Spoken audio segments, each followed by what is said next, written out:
Hello? No, I think we're good. Is it?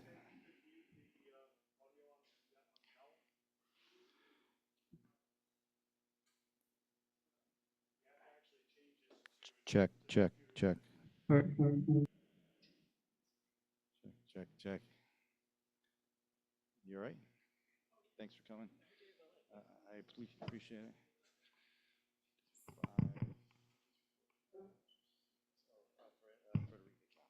Can you hear me online, Frederica?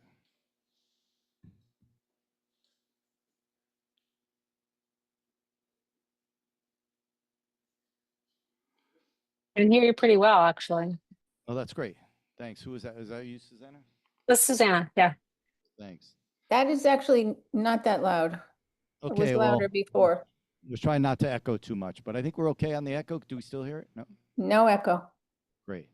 Okay, well, welcome everyone. It's let's start the meeting. Welcome.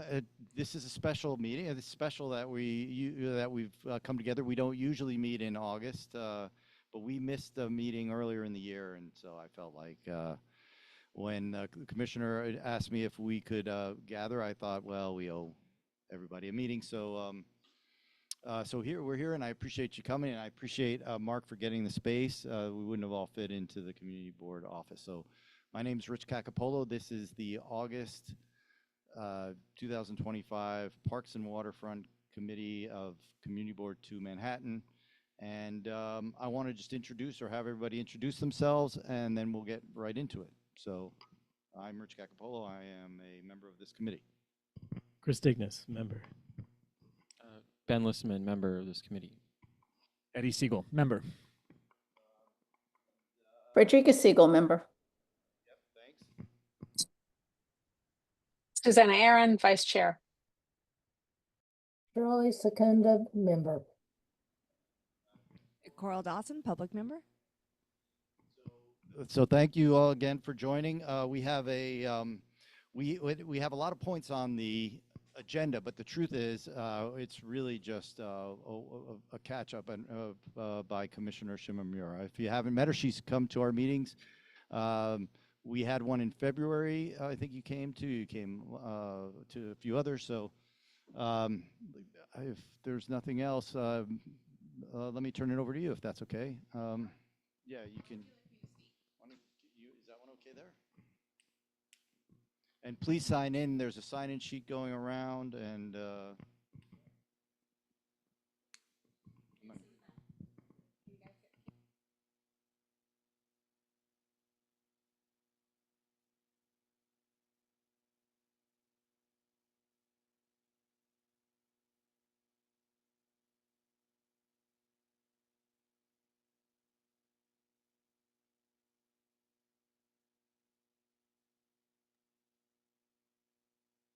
There is no sound now. Now we hear nothing, I'm afraid. Oh, can you hear me? I'm sorry. Can you hear me now? Yes. Yes. Sorry about that. Hi, everybody. So once more, I'm Tricia Shimamura. I'm the Manhattan Borough Commissioner for the Parks Department. Really lovely to see you all and be here, and thanks for coming in August.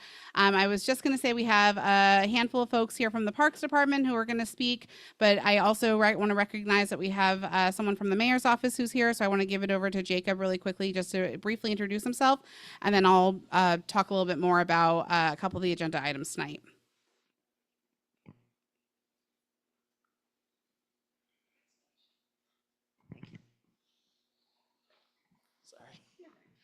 Hi, everyone. Good to meet you all. My name is Jacob from the Deputy Mayor for Operations team. Can you hear me okay? Great.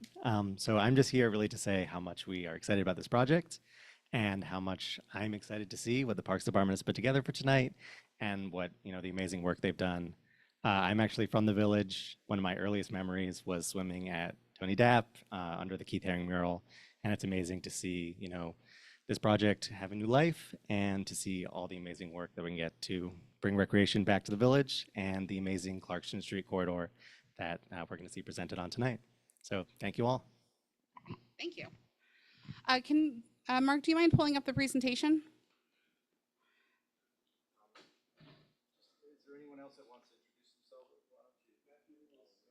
Okay, so, we're thrilled to have Nicole Barth from the council member Botcher's office here, who is also a resident and a frequent user of JJ Walker. And while Jacob mentioned Tony Depp, I'm actually going to ask us just to focus first on one portion of Clarkson Street corridor, which is JJ Walker Park. But we can pull up the presentation and we can get started.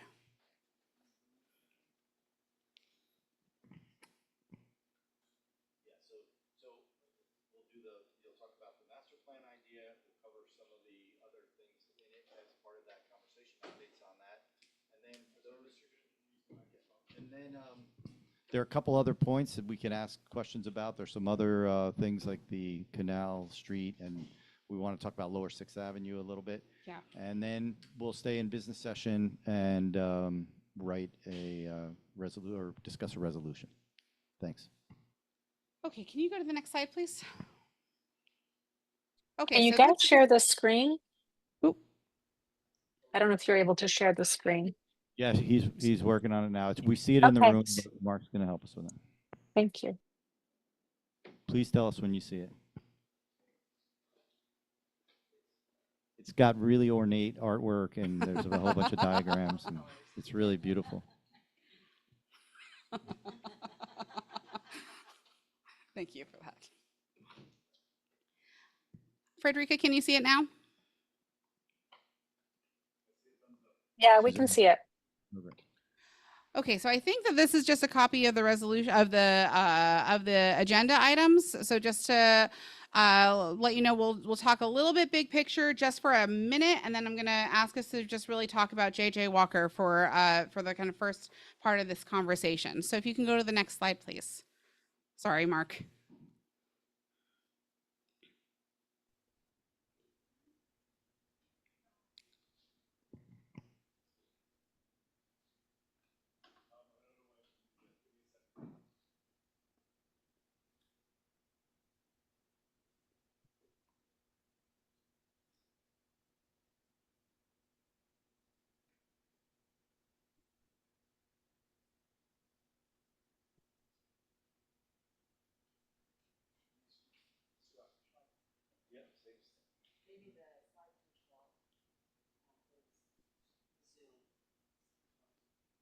We can't hear anything, just Sorry, FYI. folks, we're just working on the presentation.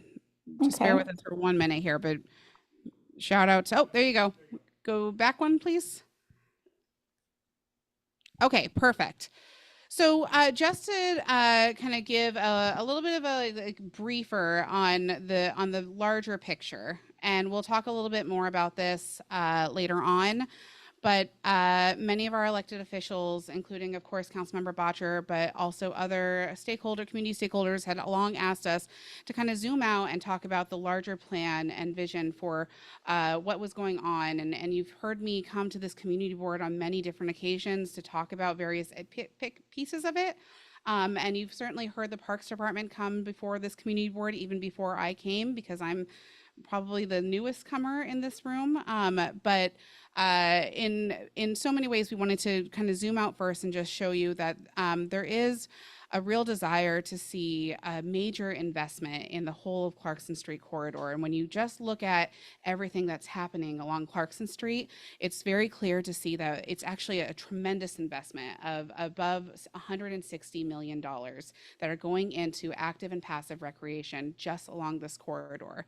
Now, I have not been at parks for a very long time, but I can tell you that without a doubt, that's the largest investment in active and passive recreation in at least Manhattan, in anybody in my staff's memory. And I've got staff who've been around since like 40 plus years. So it is a major deal that we're talking about, and we can talk about individual elements. I know that you've heard a lot. Maybe you probably have heard maybe most about, or at least most recently, around the Hudson-Houston Plaza, which is that bottom piece in blue. That's actually being overseen by our partners in the Hudson Square bid.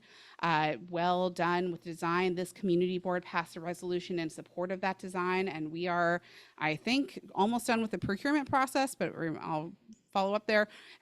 We of course have heard about 388, which we'll talk more about. Major project where to have affordable housing, but have a rec center at on the bottom levels of that. We've talked, of course, and we will talk some more about the Tony Dapolito outdoor pool and the building there. But when you look at this, the one piece that does not have currently funding attached to it is J.J. Walker Playground. And I say playground because the field was actually just recently done about 10 years ago. And I know that we say recently, but normally playgrounds, we'll talk about J.J. Walker. J.J. Walker Playground has not been touched in 30 years. That's why, when we looked at this kind of larger vision and larger plan for what is going to happen along the entire corridor, it was very clear and obvious that the J.J. Walker Playground was kind of missing in that whole equation. If we really were committed to making sure that generations of children and families for years to come will be able to have the kind of widest spectrum of recreational offerings, then what are we going to do about that playground? And so we set about trying to figure out a way to fill that gap and to figure out a way of how we can bring additional resources to J.J. Walker Playground. And that's what I'm going to actually talk to you all about tonight. If you can go to the next slide, please. Okay, so as I said before, this little awkward space is heavily used. Now, I think it's probably an understatement to say that I've been at this site probably about 30 times in the last 6 months.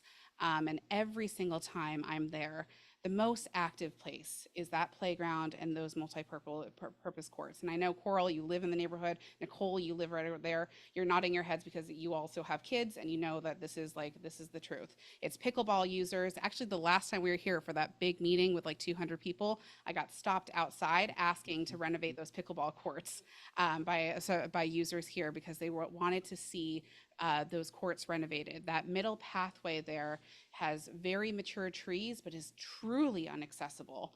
We have some really bad rat issues and just like overall age at the bocce ball court over there.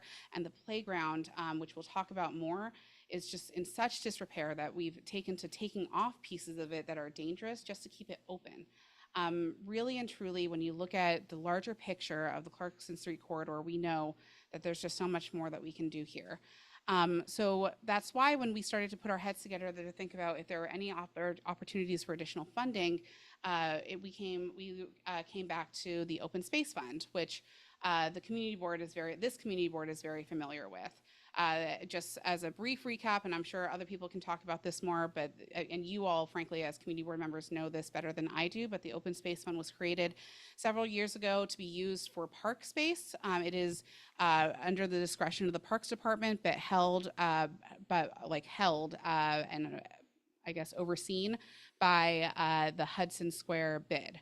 And so in talking to the Hudson Square bid, we were kind of looking, there's about $1 million of that, which is already committed to the Hudson-Houston Plaza, which this community board supported.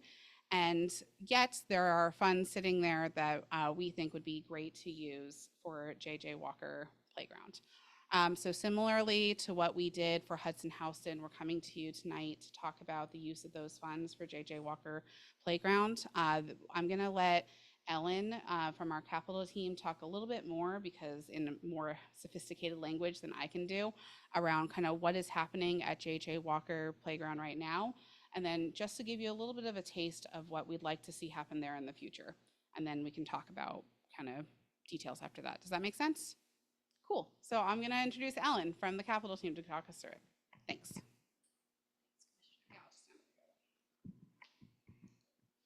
Can everyone hear me okay? Do I get a thumbs up over there? Thanks. Okay. Okay, thanks. So I'm Ellen Macknow from the Capital Projects Division. I apologize for my voice, got a little wildfire thing going on here. If you could go to the next slide. Basically, what we see when we look at the Clarkson Street corridor is this missing piece, right? Here's the park, here are the conditions of the playground that you all know very well. And so the first thing I want to do a shout out to Maddie for helping us with all of this. I don't know what time you took these pictures, but every other time that I've been to this park, it is jam-packed. It's really crowded. And there's a lot missing here, right? Aside from the pieces that just can't be repaired, that have been taken off, and you can sort of see the upright post should have a little roof. It should be exciting. It should have color. There should be a variety. We don't have that here any longer. And on the next slide as well, aside from the play equipment, we've got all of the seating areas. We've got some fantastic trees. We've got some pavement that's not in great condition. It's missing the greenery that we want to see here.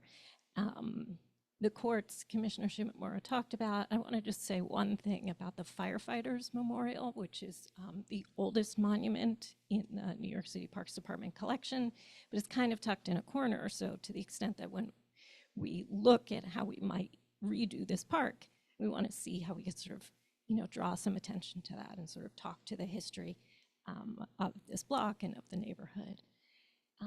For the next slide, some of the things that we think about, right? Newer parks, more color, more activity, more interactive spaces, more ground level, more higher levels, all ages. The trees are protected, but they have spaces where you can sort of be in the trees as well. And then the next one, just some more inspirational images of other parks around the 5 boroughs, and we have this really fabulous spray shower.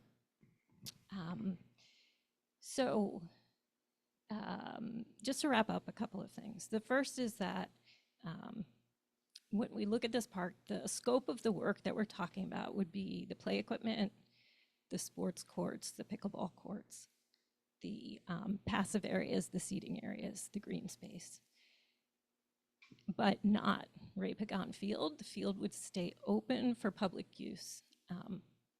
But essentially,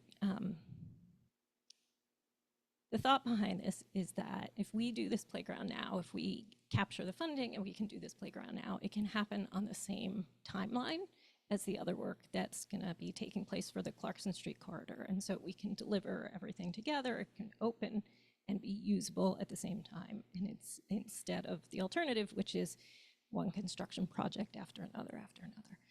So after 30 years, we're looking at redoing J.J. Walker Park again as part of this complex at the Clarkson Street corridor. And we've identified the source of funding, so I'm gonna turn it back over to Commissioner Shimamura to talk a little bit more about what we're thinking about how this could be funded. Thank you. Can you go to the next slide, please?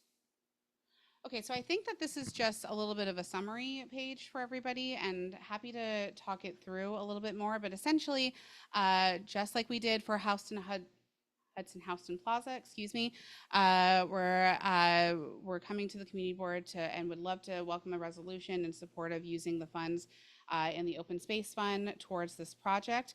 It's important to know that right now we just said that we would like to, after fulfilling the commitments for Hudson-Houston, we'd like to see the rest of the funds go to the J.J. Walker project. I will tell you that this is not the end of those funds. From what I understand, it's based on kind of units of housing that are developed here. So in the future, it's very likely to see that this fund can grow back again. But instead of letting that money sit there, we'd love to see it go towards actually enhancing the park. And as Ellen said, at a timeline that's like consistent, so that this community does not have to go through any extra construction time period if I can avoid it.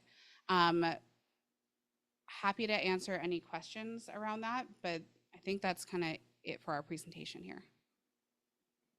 Yeah, Ben.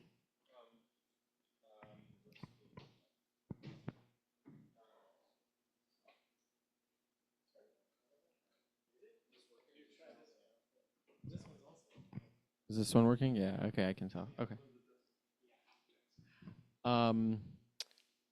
Last, or maybe 2 weeks ago, the CB2 Transportation Committee heard from Open Plans on work they're going to be doing with M721, which is right on Clarkson Street as well, for the what's it called, School Street the school street that they have going on and trying to make improvements to that. I think starting in 2026, I believe.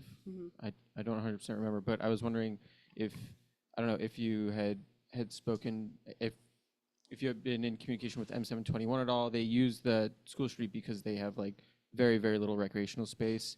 And JJ Walker Park had come up, but you know, they were sort of saying it was hard for the students there to use the park. Obviously, it's it's a very heavily used park. So I was wondering if you had spoken to them about that at all, and also because they're working with the DOT on potential improvements to that street, so that would also be additional work that would be sort of happening on that corridor as well. Yeah, I can.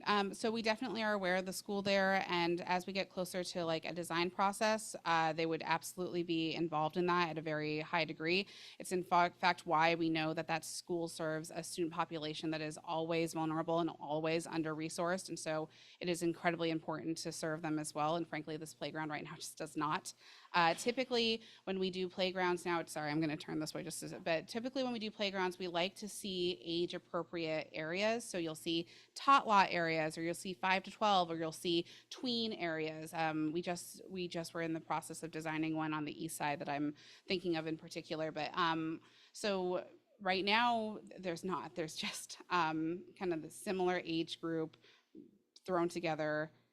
Frankly, even when I was there with Councilmember Botcher several months ago, he flagged for me that we could squeeze in maybe an extra swing set. So we threw in an extra swing set, but it's really hodgepodge. I would love to see something that's more intentional and that can serve that student population as well. The work that's going to happen on that Clarkson Street corridor from a DOT perspective, I'm almost going to guarantee you is going to happen before our work does, just because the capital process is already so long and so drawn out. So I'm sure that work will happen first. I'm really excited that the DOT just actually brought on and announced a new borough commissioner. So I'm looking forward to working with her. She's really smart and I've known her for a long time. So looking forward to kind of working in coordination with her. But yes, absolutely, that school is very essential to all of this. And when we get further into the process, actually you're kind of queuing me up very well, but when we get into like a community input process, they're an essential partner in that. But thank you for flagging it. Hey, Eddie Siegel. You said that capital timelines can take a while. Why does it take so long? How can we get this going faster? Yeah, I wish it didn't take so long. So, and Ellen, I may ask you to tap in here, but in any capital project, if I had all the money in hand right now, today, to start on JJ Walker Playground, it still generally would take at minimum 3 years to kind of be, I know, and I'm very sorry for that. And I'll tell you the truth that we are, if you look at it overall, we are shortening that timeline, but generally it takes a year to design something. It takes a year to procure. So and I'm married to a lawyer, so I can say it, but like all the terrible legalese that has to go through to get done. And then it normally takes 12 to 18 months to actually do the construction piece. For me, all I care about in my mind is like once we actually get to construction on regular parks and kind of your typical like playgrounds, we actually have a really good rate of like getting construction projects done on time and on budget.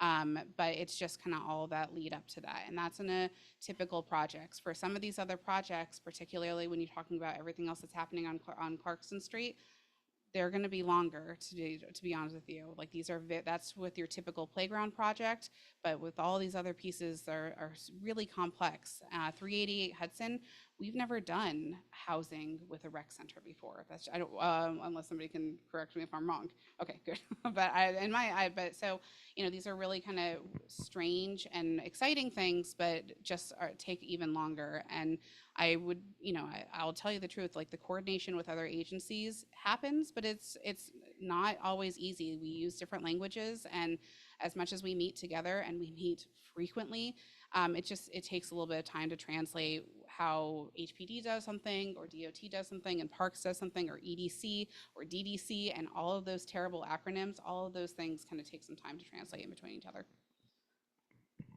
Good. I'll call on you guys in a second, Susanna and Shirley. I see your hands up, but can we just go back a step? we've used different names in the conversation. There's the reference to a Clarkson Street corridor project, and then there's a reference to J.J. Walker project. Can you just specify? So internally at the Parks Department, and we're hoping that more people will see it this way because it really speaks to this idea of like a larger purpose and vision towards the entirety. We've been talking about the Clarkson Street corridor. It's just a way to kind of point out the many different projects that are happening along this area. The J.J. Walker is, as you saw on the map, one kind of slice of that. Currently, right now, it's unfunded. I'm hoping to change that and hoping to ensure that as the rest of these kind of capital projects get underway, that we can also make sure that J.J. Walker is a part of that so that this community doesn't have to have prolonged construction and discomfort for a day longer than necessary.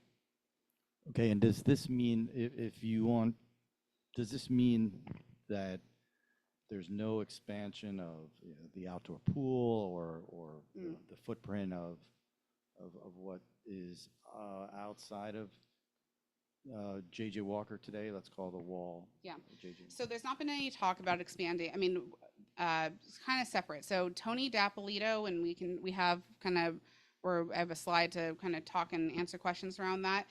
It is also a project that we are very excited to have funding for, and we would love to see in the Tony Dapolito footprint an expanded outdoor pool. But that doesn't really have to do with J.J. Walker Playground. J.J. Walker Playground, as it stands, is just an outdated playground that should be invested in. And so it is our intent to really provide in what you saw in that little green outline, a really upgraded facility that really serves the broad range of children, the broad range of needs of students who are using that playground right now. But I can understand that that's a big question because they're obviously right next to each other, and I'm really asking you all to kind of segment that and think about J.J. Walker, because even if J.J. Walker doesn't go forward, everything else does, and then we just have an outdated playground here in the middle of the corridor. Okay, and one more. Are there any other requests or suggestions or identified uses for the funds in the open space fund managed? No, we've been talking a lot to, and I wish that the Hudson Square bid were on, but I think Samara wasn't able to join us. But our first kind of conversation was with the Hudson Square bid. They are not the decider in these funds, but we do trust them, and they're our partners, and they are the kind of fiduciary, like kind of holder of that money for us. And so they are supportive of this. They have also recognized that there are no other projects on the docket. And so this is really a good opportunity for these funds to go to a good use to people who live in and work in their district. And that $6 million that you're requesting, do you anticipate that would cover the full cost, or I know the scope hasn't been defined? No, it's not going to cover the full cost. But we're trying to be creative about the rest of it. There's a small pocket of funds that were given, where I'm really kind of turning up every rock to find the funds to figure this out. I think that the last estimate we had for all of J.J. Walker is a good question. It was around $7-ish million, a little bit more than that, 7.5, almost 8. And so while we hope that the bulk of the money can go from the open space fund, then we also had a small amount of money from the MTA, because the MTA was using some of our parkland in a different part of this borough to stage construction on. So we got a little money from that. We are trying to use money from an out year to cover some other expenses. We are really trying to piece it together. That's how much we'd like to see all of this happen at the same time. So no, it's not going to cover it, but we're confident that if we get this bulk, then we'll be able to get to piece the rest of it together. Sorry, guys. Coral had. Yeah, I just have a few things to go. Thank you so much for doing this. I lived across the street in 1999, and it's just deteriorated since then. And one of my colleagues at Green Below 14, Courtney Goldsmith, tried to take care of it for many years, but it was sort of a situation of dilapidation. It was difficult to do. And I will tell you, though, that the new installation of the swings, we got a lot of emails about that. In a good And way? so- yes, like people were incredibly happy. So, and I kind of didn't do anything with it because I was like, it's just swings. We're going to get anything more. So this is amazing to hear all this. And I would love to help organize if you do a public scope, something like that. If you need additional input for that, because we know all the families all across the street. We know all the people that come there. So we can easily reach out and say, it would be helpful if it would be helpful. In terms of use.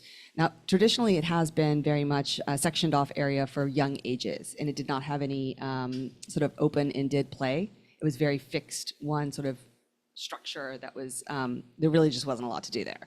And so you do see older kids also just hanging out there doing whatever, and that would displace other uses too, where the younger kids would feel uncomfortable with the older kids, maybe smoking on that one structure.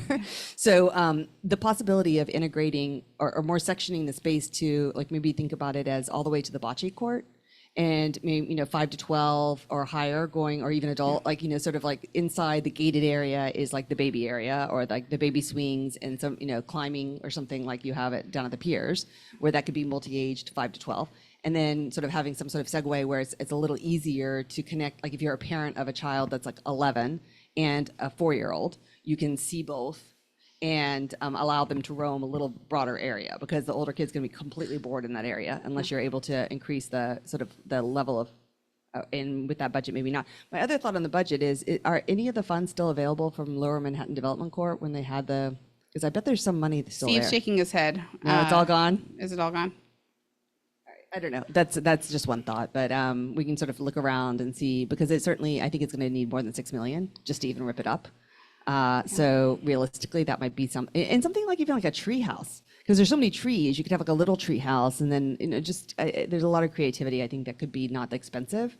That that space is lacked. But I will tell you, just the swings alone have just made people almost like cry with joy that there's something there. So thank you. Yeah, those are my. That makes primary me ones. really happy to hear. And I'm only looking at my team just because this has like been a side thing for me, and I really agree with you. I can't I agree can with forward you the more. emails. I mean, that's helpful. No, it's not just the swings, but you're absolutely right. This is a space that is used so heavily, and I'm not joking. The last time we had that 200-person meeting, I got stopped outside, and I thought, oh, they're coming outside to like yell at me more, but instead it was people who just wanted to see asphalt on the pickleball courts, which is easier on people's knees, and like there's a lot of stuff that can happen there. We also have like really cool things with natural playgrounds, and that like natural playgrounds meaning like incorporating more nature into like designs and things like that to like help encourage kids to explore more. We do have a community input process, and we'll talk a little bit more about it in a couple minutes, actually, because we're trying to expand that for this project in particular. But yes, I would love your help. We tried a little getting garden folks. thing outside. So then you can plant like one planter and have like a little mini garden. And so the kids can do that, and all age groups can do that. And that survived for a few years. And then there's also the library have been wonderful partners over the years of doing story time, Yeah. but access is not great. So for like the librarian to get to the playground and then like go back if they're like if someone's short staffed or whatever, Yeah. making the accessibility between the library and the playground would be really nice to have that more, like you can go back and forth. Like maybe one kid wants to read and one kid wants to be more active on the playground. So that's the, but yeah, that's all those. And then the message board, I still have the key to. So if you want to put up the whole, I'm like, there's something to post. So we would put up something about all this, obviously. So Amazing. Thank please you don't so take the much. message board down and throw it away. It was expensive. Let me go online, and then we'll open it up, if okay with you, to questions from non-committee members. But let me start with Shirley. Please unmute yourself. Okay, I'm unmuted. Hi, Patricia. You're good, yep. Anyhow, yeah, you just mentioned community process. That's really what I was going to ask about. It just looked from the presentation that the Parks Department is really trying to change things and react to the community. So 2 questions. One is, does the fundraising include the process to get community input?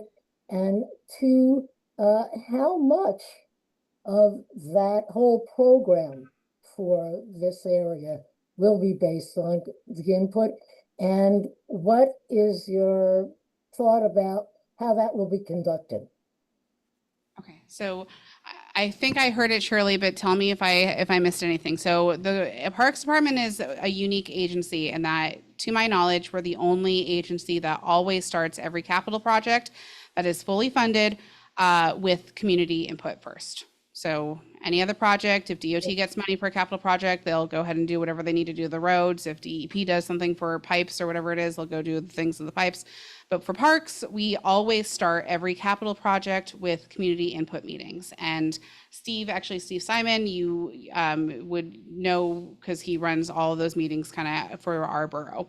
So what will happen is that once we have all money in hand, once the capital project is ready to go, and Ellen, tell me again if I'm wrong with this, but like once we have a capital, our team in capital says, yes, this one's ready to go, let's do it, then we have a community input meeting. And typically that means we do it online. That's been through the pandemic. Everybody comes and we have at least 3 staffers on who take notes on every single thing every single person says. We just did one for Dwight Clinton just a couple of weeks ago. I'm pointing to Eric Botcher's staff. And we take all ideas, everything. Kids have told us that they want zip lines. Kids have told us that they want more swings. They want trampolines. People have told us that they want a community garden. Everything goes on. There is no bad ideas, truly. And what our team does is take copious amounts of notes. Everybody has to agree on the notes afterwards, so we all see it. And then we take that back, and that's where we start our design process. So I can guarantee you that for every one of these pieces, and you saw it for Hudson-Houston Plaza already, but for all these other pieces, it's still a ways away because we have to get the money. We have to be ready to start the project. But yes, when we are ready to start JJ Walker Playground, just like we with Tony Dapp and just like with 388 Hudson, we will start with a community input meeting. And I guess start is hard because we will have had these conversations many times over, but this is when like the city, the agency is ready to, in earnest, kind of start designing this, the elements. That's normally when we start with a community input meeting. Now, historically, we also, even if you can't make that meeting, and this is to, I think, Shirley's question, not only do we take the notes from that meeting, but obviously things come up. People can't make that one meeting on that one night, and we understand that. So we've typically opened up a kind of our doors to receiving more feedback for a 2-week window afterwards to like give everybody an opportunity to kind of give feedback.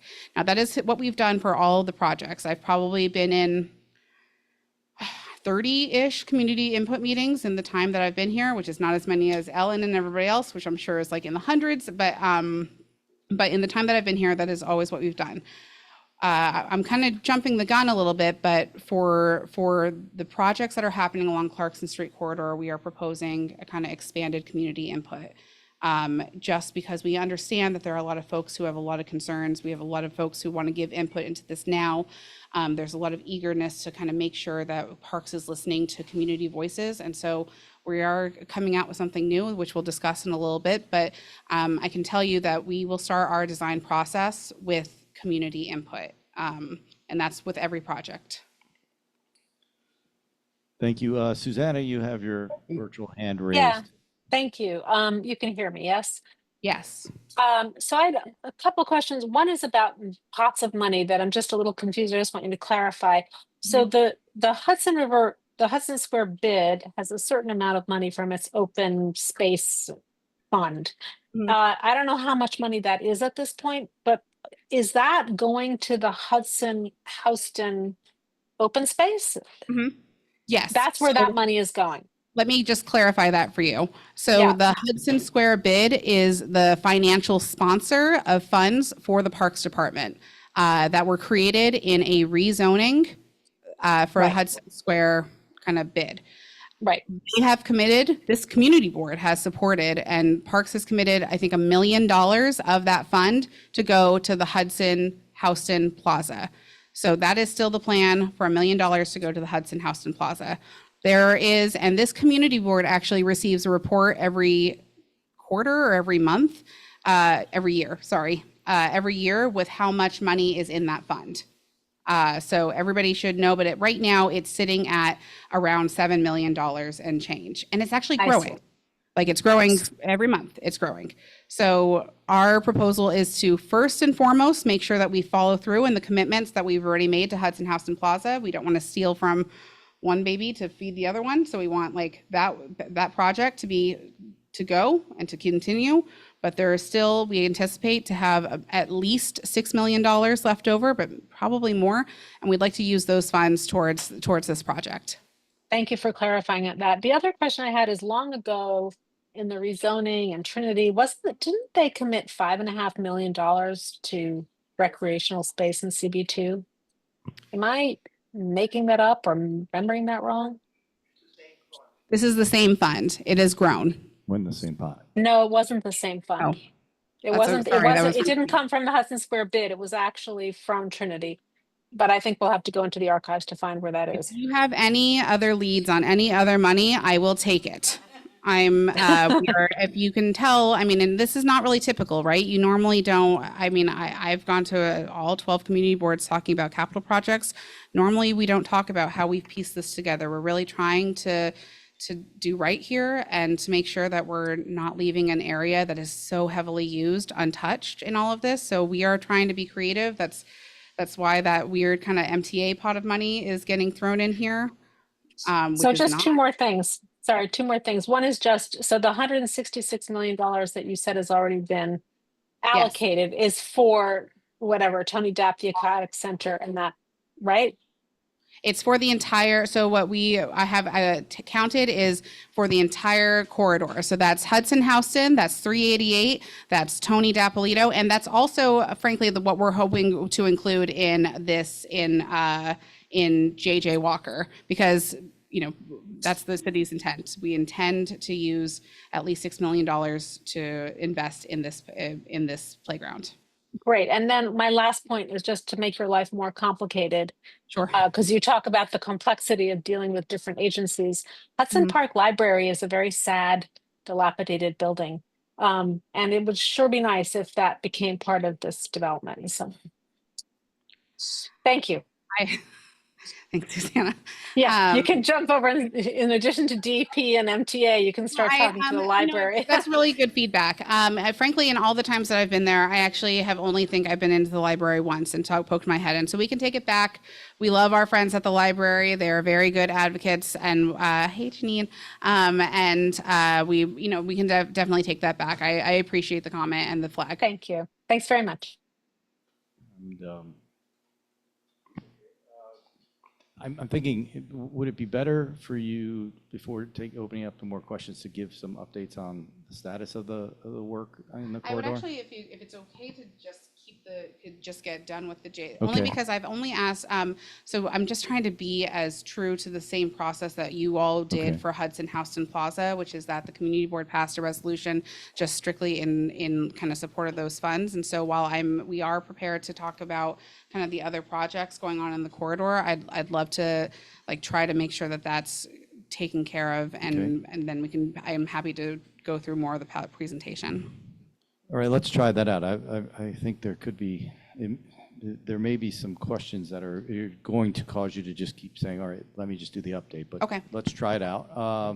Anybody here would like to ask questions about the project that has been described for the area of JJ Walker outside of Ray Pagan Ball Field? Here, Janine, could you?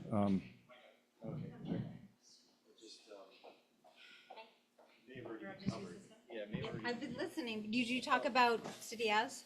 Yes, we did. Okay, that was the part I couldn't hear. Okay.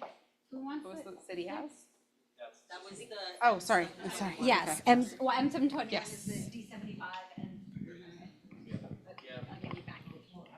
I was listening, but it was hard to hear. My turn? Okay. This is Andrew Berman from Village Preservation. So two things. One is, Tricia, you said in your kind of description of looking at the full context of this, how incredibly complicated these projects were, and specifically cited 388 Hudson Street, unprecedented, affordable housing, a recreation center. struck me when you said that because, of course, a year ago when we were having this debate about building a new recreation center in 388 Hudson Street to replace Tony Dapolito, which virtually everybody said, well, we don't want Tony Dapolito replaced, but we wouldn't mind it being supplemented. One of the arguments that the city made was it's so much easier to build a new recreation center at 388 Hudson Street than it ever would be to repair Tony Dapolito. But of course, and at the time we said, that doesn't sound right. All of these new projects, we see them, they take years, they take decades, they're complicated, they're delayed, which sounds like is actually what you're saying tonight, which is that in fact 388 Hudson Street, like every other kind of project, will in fact be very complicated and take a long time. And we shouldn't necessarily expect it to be quicker than repairing Tony Dapolito would be. So that's one thing that I want to say. The other thing that I want to say is it's great to hear you say that there's going to be this robust community engagement project. I have to say we've seen very robust community engagement projects from this agency and other agencies under this administration and past administrations where there's a huge amount of public input and it's all ignored. The process is stacked to make it as difficult as possible for people to give the feedback that you don't want to hear. And then even when they do, you ignore it. Up to this point, I know that you and others at the Parks Department have received literally thousands of letters from New Yorkers saying, please restore, repair, reopen the Tony Dapolito Center. But you're clearly still not there yet. So I just have to say, it's great to do a robust community engagement project, a process. It's meaningless if you're not actually going to listen to what people have to say and have it inform the final decision, which up to this point, it clearly has not. Thank you for that. So just to answer the first one, so yes, it is, of course, every time we work with other agencies, it is complicated. I stand by what we said. It's, like I said before, it's translating kind of our language to other agencies, and that's just the way it is. And yes, the 388 project is the first of its kind. But we still believe that this is just like the community board passed, I think 8 different resolutions calling for a recreational center to be in this location with housing. We still believe that this is the best path forward, and that it will still ultimately get services back to this community faster than what we can do at the Tony Dapolito Center. And we can talk more about it. I know that there's more there, but I think we can hold both things in our hands at once. Like, yes, it is complicated. Yes, these projects are very intricate, but yes, we still stand behind this. We still stand behind this decision, and it is still, in the agency's opinion, in the city's opinion, the best path forward to serve this community. So but both of just those to be things clear, need to it's be not there. an either or. We're not saying we don't want a rec center at 388. I'll stop there. I don't think there's anybody who doesn't think new additional recreation facilities at 388 is a bad idea. We just want to see Tony Dapolito repaired, restored, and reopened. And then when it comes to the other piece around historically and what this agency or even other agencies in the city have done, I definitely hear it. I served my own community board. I am raising my children here. I understand that oftentimes the city has to make decisions that the community doesn't agree with. And I do understand that. I can only do what we can do in our agency. We've consistently shown up here. We've tried their best to give you, every time the community board has asked, we have come always. We were going to come last month, but it got canceled. So we'll continue to try to show up. I do understand the frustration. I hear it, and I was just speaking to Councilmember Botcher yesterday or 2 days ago or something like that, saying like, I do understand there's a worthy and legitimate criticism there. We're doing the best that we can with the resources that we have available to us and trying to make the best decisions for this community. I'm glad you raised that, that elected officials are pushing to keep communication channels open on these topics.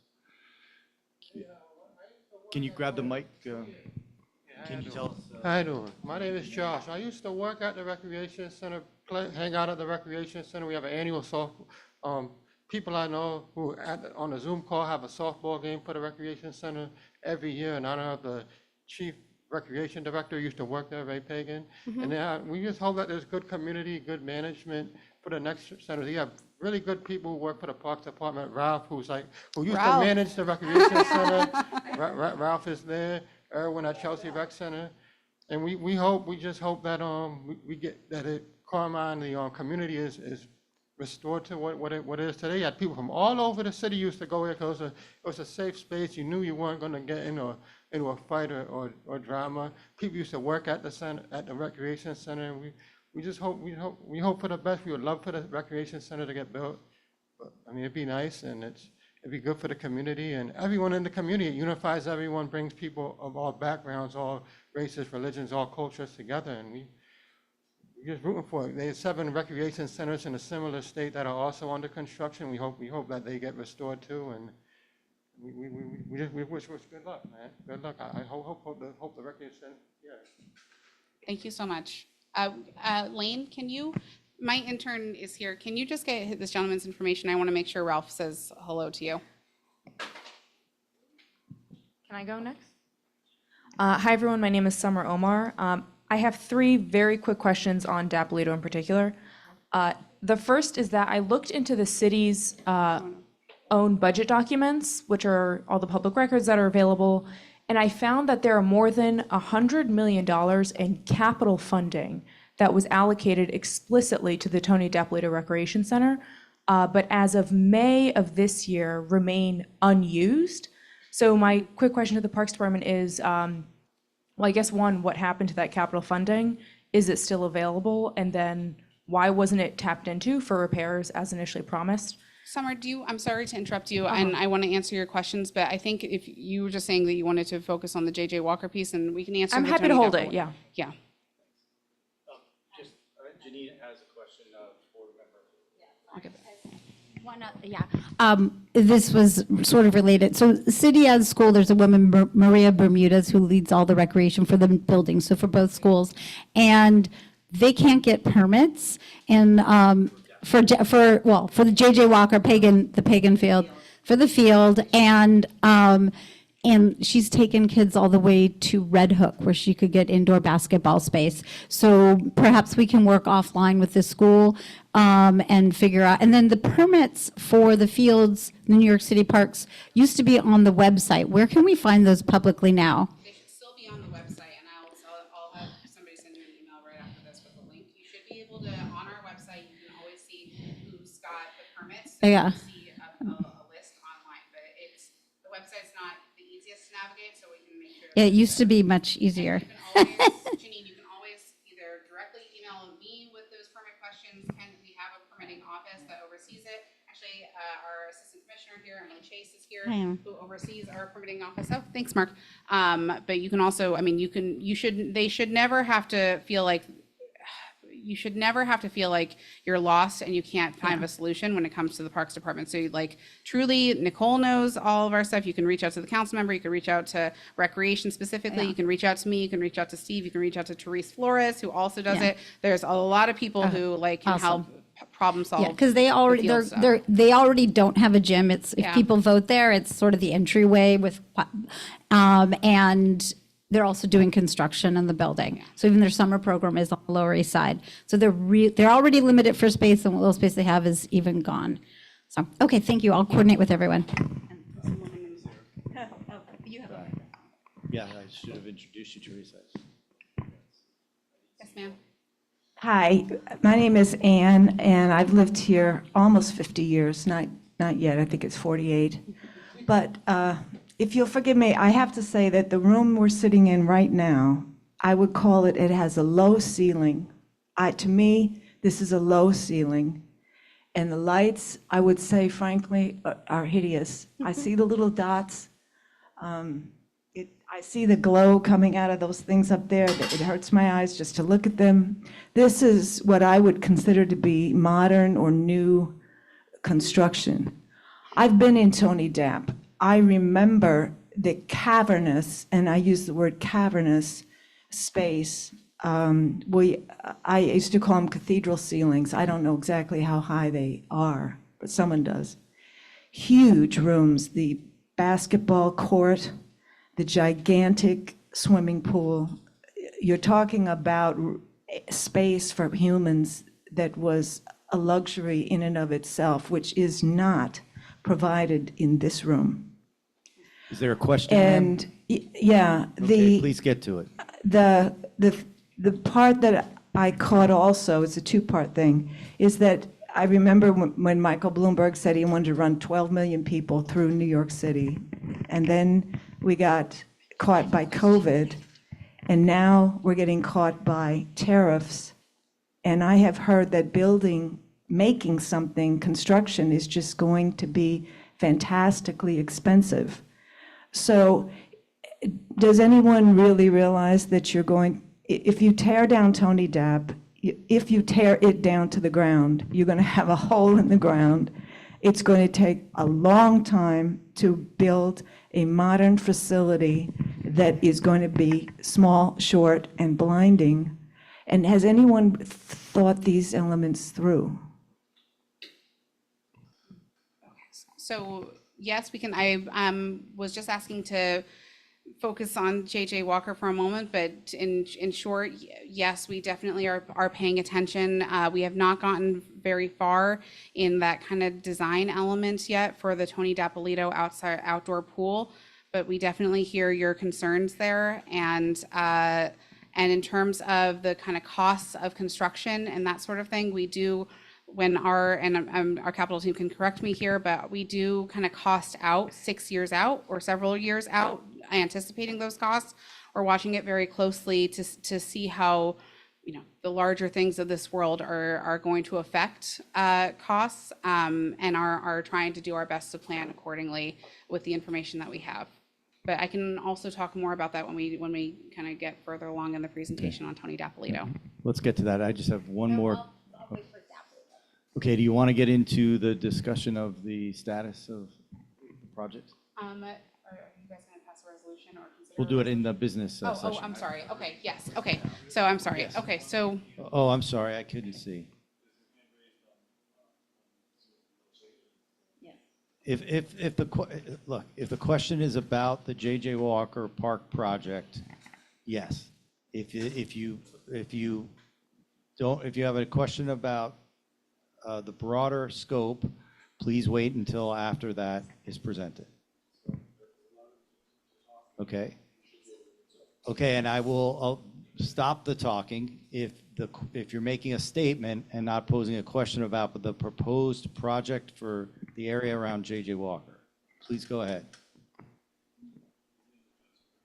Please go ahead, Mr. John Stewart. Oh, okay. Very good.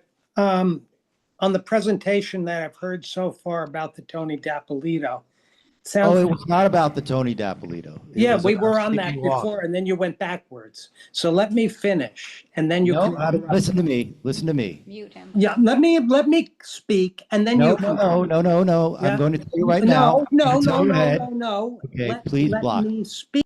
You can speak. That's good. Anybody else want to speak? On JJ. On J.J. Walker. If not, let's go to the next topic. Okay. Can you please go to the PowerPoint again? No, there's more actually to it. It makes you think that, but it's one slide.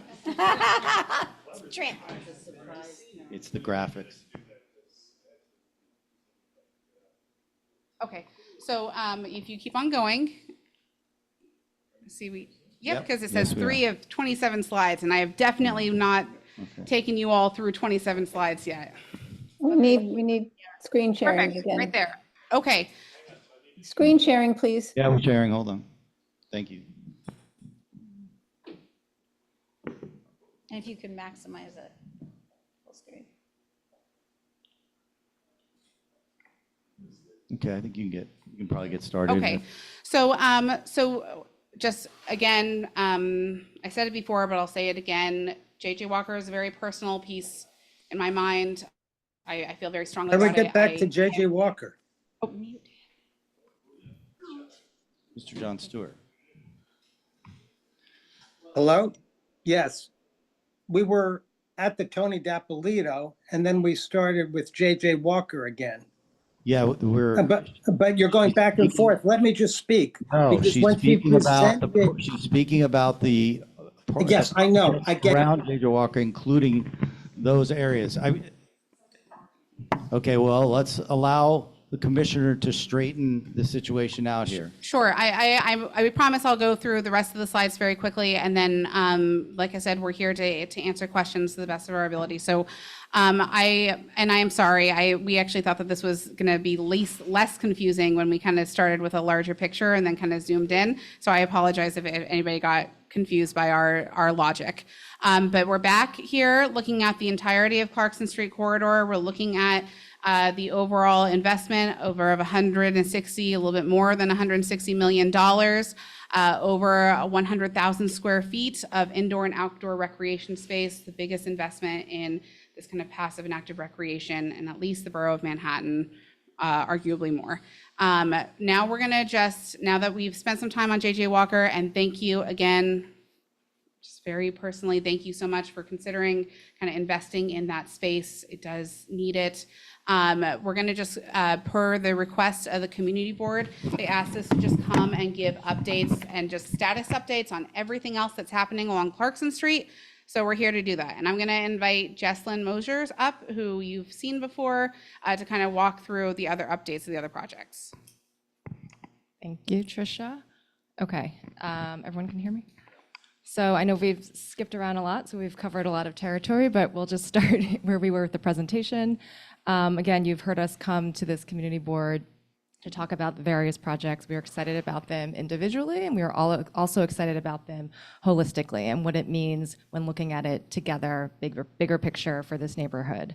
To be able to walk down Clarkson Street and have really improved spaces when you look left, when you look right, really usable and vibrant spaces. So we'll just share where we are generally. We may not have major updates with everything, but we did want to touch upon everything so everyone was kept abreast. So we just have some quick slides. The next one, I think we can probably dive into.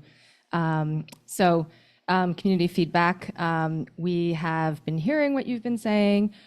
We have been noting it.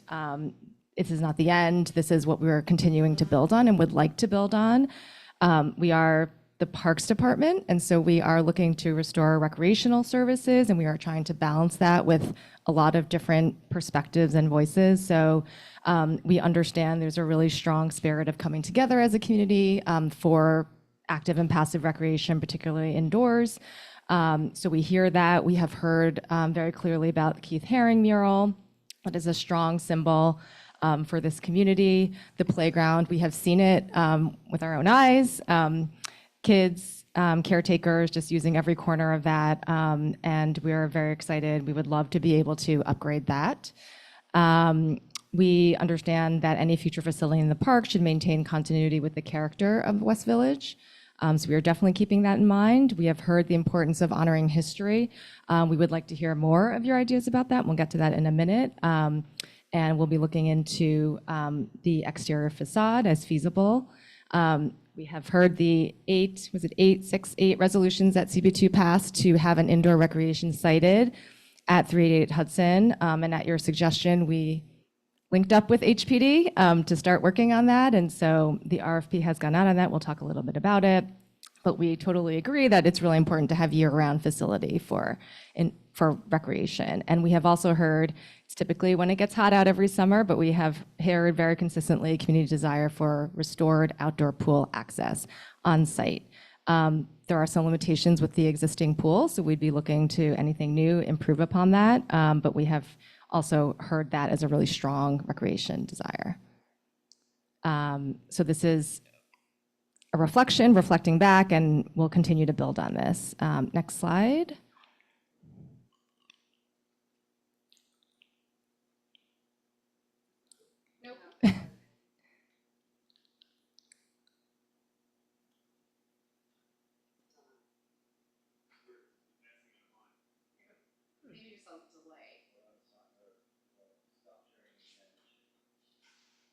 Okay, it advanced. Okay.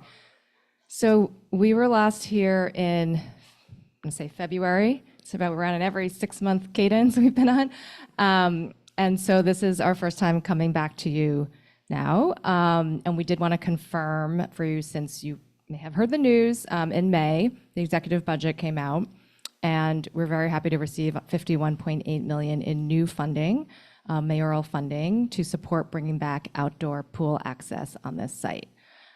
So that is on top of any other funds that had been previously available for Tony Dapolito. This would go towards supporting a new accessible outdoor pool, a modest pool house building that's required to have infrastructure to support the pool, filtration, et cetera, lifeguard requirements, having a locker room to change in. And it would also include the preservation of the Keith Haring mural.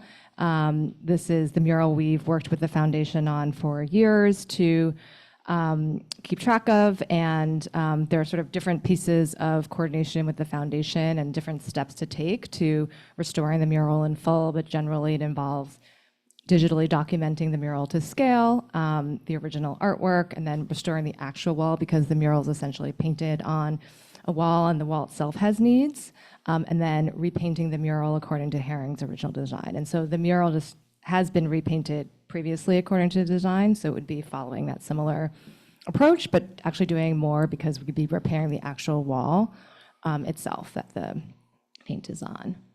You can see an image of the current pool, and we are excited to receive this funding to actually have a path forward to be able to open it and get one step closer towards swimming. The next slide.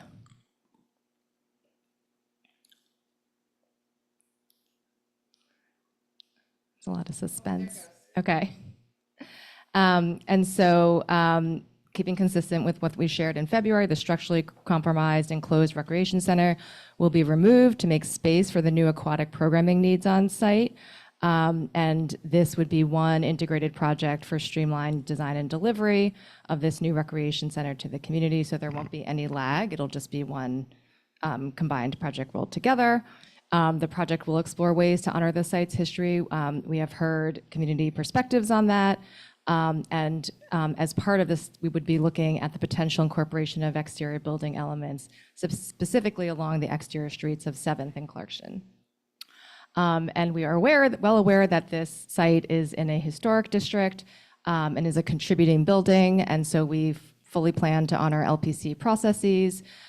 So you may be familiar when other LPC issues come to the board, but it's following essentially sharing design plans with LPC, and LPC, in order to move forward, LPC would have to approve it. LPC typically holds public hearings. As the agency, we would share the design plans with CB2 and then go to LPC. So there will be multiple steps for public hearing, both here, then at LPC for public hearing. So we'd be following a typical process there. Is our landmarks committee covering this in September? I thought, okay. So, yeah. Okay. Okay. I'm sorry. I had heard different things, and I had just wanted to ensure. Sure. So just to be clear, we don't have an application to LPC like at this time or even in September, but we would ultimately, when we were at that point and actually had a design for the pool, would be coming back. But we would also be speaking with the community for input for that. And just wanted to confirm and clarify, the entire site here that we're talking about, J.J. Walker Park, the pool, the Tony Dapolito site, will be remaining a public park, and parks will return to the community, host a public input meeting once we have a designer on board so that the designer can hear public feedback directly. So that's to speak to the requested agenda item of Dapolito Center planning. The next slide, I think, moves on to, oh, no, we're still here. So we just wanted to, we're excited to receive $51.8 million in new funding to support swimming here, and just wanted to share some images of other pools, modern pools that to kind of share ideas of the possibilities that could be. Again, these are not designs for this site at all, but this is sort of stuff that we think about and what we like to see in terms of really, truly, fully being accessible. And you can see the really wide, comfortable decks for circulation. I think there's also some instances where there are creative integration of a spray shower with an outdoor pool to sort of combine water play and water access and cooling features. So that's something we could possibly think about. Again, these are just for inspiration to, dream, think of ideas for futures so we can discuss more. But we're really excited about having an accessible, opening the pool and having it be accessible. So I think the next slide goes to Hudson-Houston Plaza. You're familiar with this one. This one's the most furthest down the road. It has a completed design. CB2 approved it, passed a resolution and then approved it. The design has been approved by a PDC. But in terms of the idea of improving spaces along Clarkson Street and having newly available space, this is one that's really tangible too. It's currently a fence up for good reason. There's DEP infrastructure underneath, and we're excited to have an innovative partnership with DEP and the bid. Sorry. Can I just go ahead. interrupt something Sure. quick? So this is just to the question. I think it was Shirley who you asked about like the integration of community input. This is just one when you were talking, I was just thinking that this is one where we got community input from the start. They created a design. We presented that design to the community board. Community board passed a resolution in support, but said we want these things changed. And in this case, we were actually able to make those changes. So the community board, for those of you who remembered before, I think that like umbrella color, the kind of fencing, all of these, there are some like tweaks here and there that the community board said we're positive, but we want it changed. And so just kind of pointing out some examples here where like ultimately the community board gave us 2 rounds of feedback and ultimately the project was improved because of it. Sorry. No, that's great. Thank you. So just in terms of the experience, again, of walking down Clarkson Street and like the on-street experience, where there are fences, they will be coming down. Where there are closed public spaces, they will be opening up. You can see on the top the current site. I'm sure you're all familiar.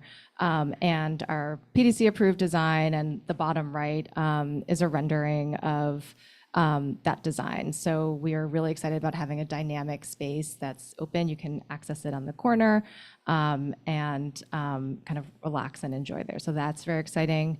And next steps are procurement and construction on that.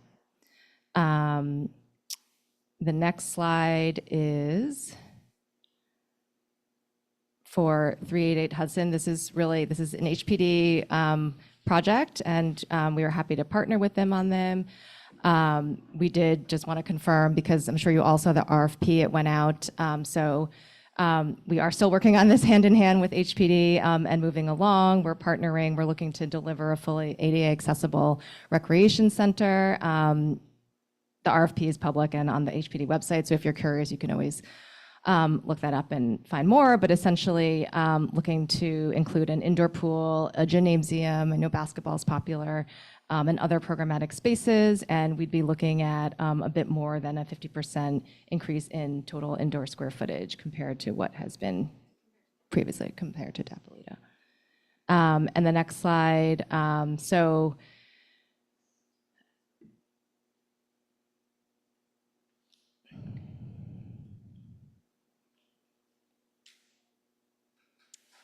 I think, is that the next slide, or was there something before? Okay. All right, so just following the same structure of when we talked about other projects and like trying to be creative and open up everyone's minds to like what other types of new projects and what's being done in other neighborhoods in terms of recreation, kind of modern recreation design. We have some examples of, this is an indoor pool at a recreation center. This one is exciting, it's in Brooklyn, and it's actually soon wrapping up construction, anticipating coming online this fall, but these are renderings of the design.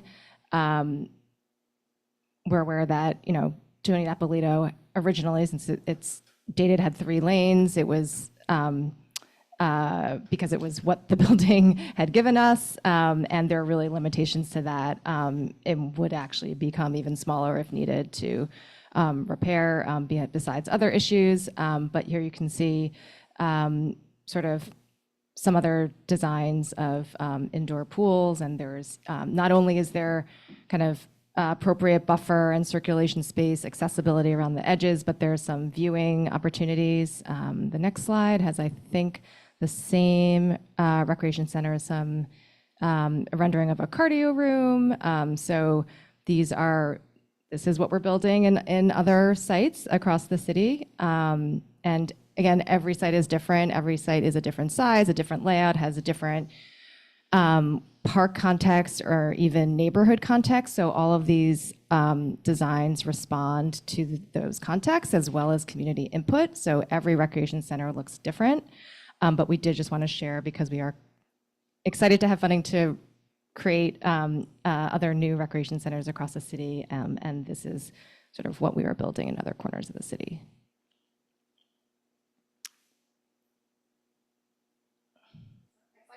Oh, next slide, sorry.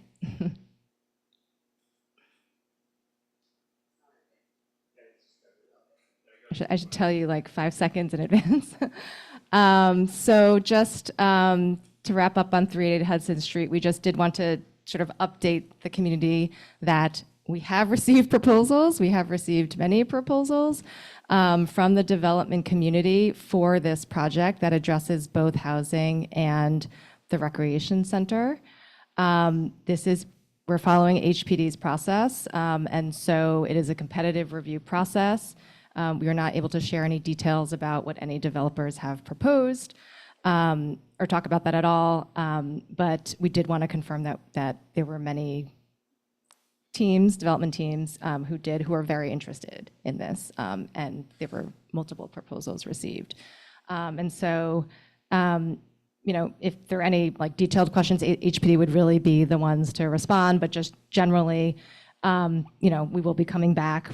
Parks is working hand in hand to review the RFPs. We will be coming back to the community when there is any news on the selected development team, and then it'll go through ULURP, go to Community Board, Borough President's Office, City Planning Commission, and Council Member for further review, so that you will be hearing a lot more from HPD and Parks about this. But just wanted to share with you where we were as far as we have received proposals. And timing-wise, we anticipate or hope to designate a development team by early next year. Next slide.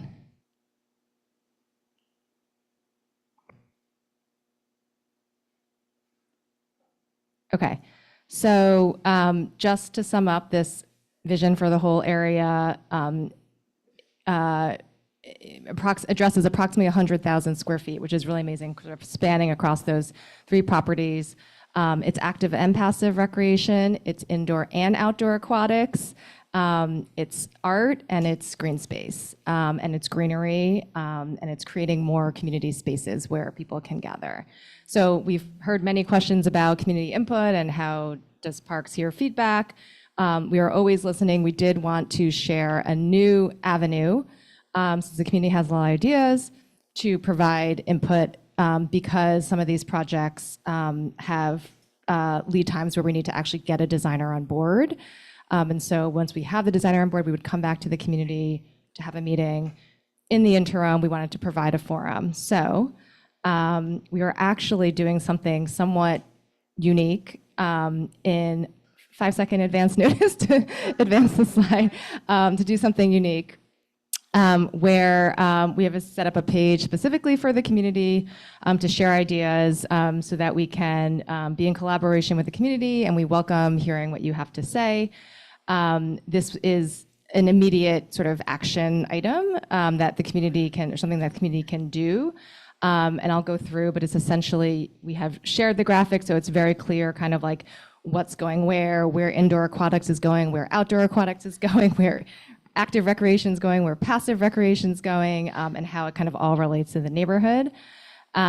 So this is on our Parks website. If you go there and search Clarkson Street or go to that URL, And we will be watching and tracking all input that comes in. We'll be collecting it, synthesizing it. Ultimately, we will be sharing it with the designers as soon as they're on board to kind of help inform as they kick off their design process. We can reflect back what we hear to the community as well at a later stage. But we really wanted to lay as much groundwork as we can and use the time now to gather your ideas and build upon what we've already heard. And again, this is just to build up community ideas, and we would be coming back with the designer to actually have a community input meeting. Yeah, so some of the kind of details is what we've discussed tonight. So if you go online, you can also take a look. I apologize, the text is small, but I wanted to fit everything. It's pretty basic as far as sharing your feedback. We have a section on each project that will be taking off for design. So for the pool and the aquatic center, we would love to know, do you currently swim? Are you an active user? Did you swim at the Tony Dapolito pool when it was open? Did you dive at the Tony Dapolito pool when it was open? Because that's a unique feature. Love to hear ideas on, there are many different things you can do at a pool, at an outdoor pool. So we'd love to hear what kind of activities you're interested in and programming. It kind of helps us get oriented. I think the next slide.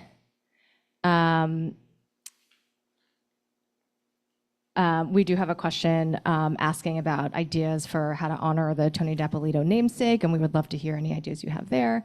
388 Hudson, again, this is a specific process with HPD as far as the development team proposing a design, but we'd love to hear any ideas about programming, like Zumba, dance, cardio, any types of, just to get us thinking in advance. So we're taking comments on that. Hudson-Houston Plaza, we're not taking specific comments on because we have all commented on that and the design has been approved, and that's about to head out to procurement and construction. And then we just have an open box, so you can share any comments on anything. If you forget to say something tonight, you can go on and share more comments and overall in the vision as well. So I just want to emphasize here, just kind of the takeaway here is that you mentioned, you heard me talk about before, this kind of 2-week window that we've always given for community input, the community input meeting that we've always had. But in this project, or in this series of projects here on this corridor, we've tried to come up with something new. And I want to thank Councilmember Botcher and the community board and so many of everyone here who's continuously said, we want to give feedback here. We have concerns. We wanted to create, as Jesslyn said, a forum for this. And so this is the first time we're doing this ever. And the portal will be open until in at least a year. So whereas we had 2 weeks before, and for every other project, for this project, some series of projects in particular, over a year will this be open, and we will continue to listen, and we will continue to use that and give that over to our design team to really try to do something and do right by the community's concerns and how the community wants to use these spaces. I think that's our last slide. So we're happy to take questions, and we've provided the QR code as well. Okay, let me open it up to the board members, but I really feel the need to be clear here, and can you explain, you talked about the mayor's budget, and can you be clear here in case there's any question, and maybe this will, is unclear to people, but the approved mayor's budget that you mentioned is for the pool and the wall mural, but that does that include, or is the plan for the existing building at Dapolito? Can you just be clear about that and what the mayor's budget includes or doesn't include? So let me just make sure, because that was Summer, that was your question around the budget. So tell me, somebody on our team, if I'm going to take this wrong, but there was $51.8 million allocated in the budget going to, I think if you look at the code, it says Celebrate Swimming. I think that's what it is, and that's for the outdoor pool restoration. That includes, yes, removing the Tony Dapolito building as it stands and putting up something that can, a new facility that will be smaller in size, but will support the swimming there. And there are just certain things that you need to have in order to have an outdoor pool, a place to have the pumps, locker rooms, bathrooms, other kind of facilities for lifeguards, first aid. There are some elements there, and that is the current plan. Jesslyn mentioned it before, but we are also looking to see if there are ways to preserve, or at least preserve is probably the wrong word, but try to see what of the exterior facade can be reused in this so that we can do our best to honor that history, but we're just very, very early in the process. Summer, you asked about $100,000 that was also $100 million that was also in the budget. So that money was previously there. This was $100 million that was previously allocated to Tony Dapolito when it was trying to restore the building that as it stood. So that money is still there. We are determined to make sure that that money stays in this corridor, but there's a lot of unknowns around costs right now when it comes to what 388 is going to cost. And kind of as we get a little bit further along in the kind of design of the Tony Dapp, but it's our desire to see all of that money stay in this corridor. And I don't have anything further to add, but I'm looking at my team to make sure that that's all what I said was correct. Okay. And did that answer your question, Rich? I'm sorry. I'm sure there'll be some others, but yeah. You said you couldn't talk about the proposals that came in any detail. It's HPD, we understand. But and say no if the answer, if you don't know or you can't. But can you confirm that all the 388 proposals included the recreation facilities? I'm wondering, did any of them come in and say, hey, we know that was in the request, but sorry, we can't. A nameless, faceless developer says we can't deliver the rec center facilities you've requested? So I'm going to stick with the talking points as really because it's HPD's process, but I can say that we feel hopeful in terms of what we have seen, and we are proceeding reviewing them. Yeah. So there is something to review there. Okay, let me ask if anybody have on the committee any questions about those other corridor, the other projects on the corridor. And when we describe corridor, let's just explain. We're talking about the various projects in and around Clarkson Street, running from Houston and Hudson, up Hudson to St. Luke's and over to Varick. Right, they're the projects on the graphic. So if you just look at Right. Clarkson Street, there are those three sites highlighted. Not yet including the library. Thank you. Guys, yes, go ahead. Hey. There we go. All right. Maybe this is more in HPD's wheelhouse, but is there any discussion or thought on how the affordable housing streamlining ballot proposition might speed up the 388 deliverance of rec center space? Oh gosh, I feel like that's really a question for HPD, but we Okay, can certainly great. I will hold it ask to those them, or we can folks. take it back to.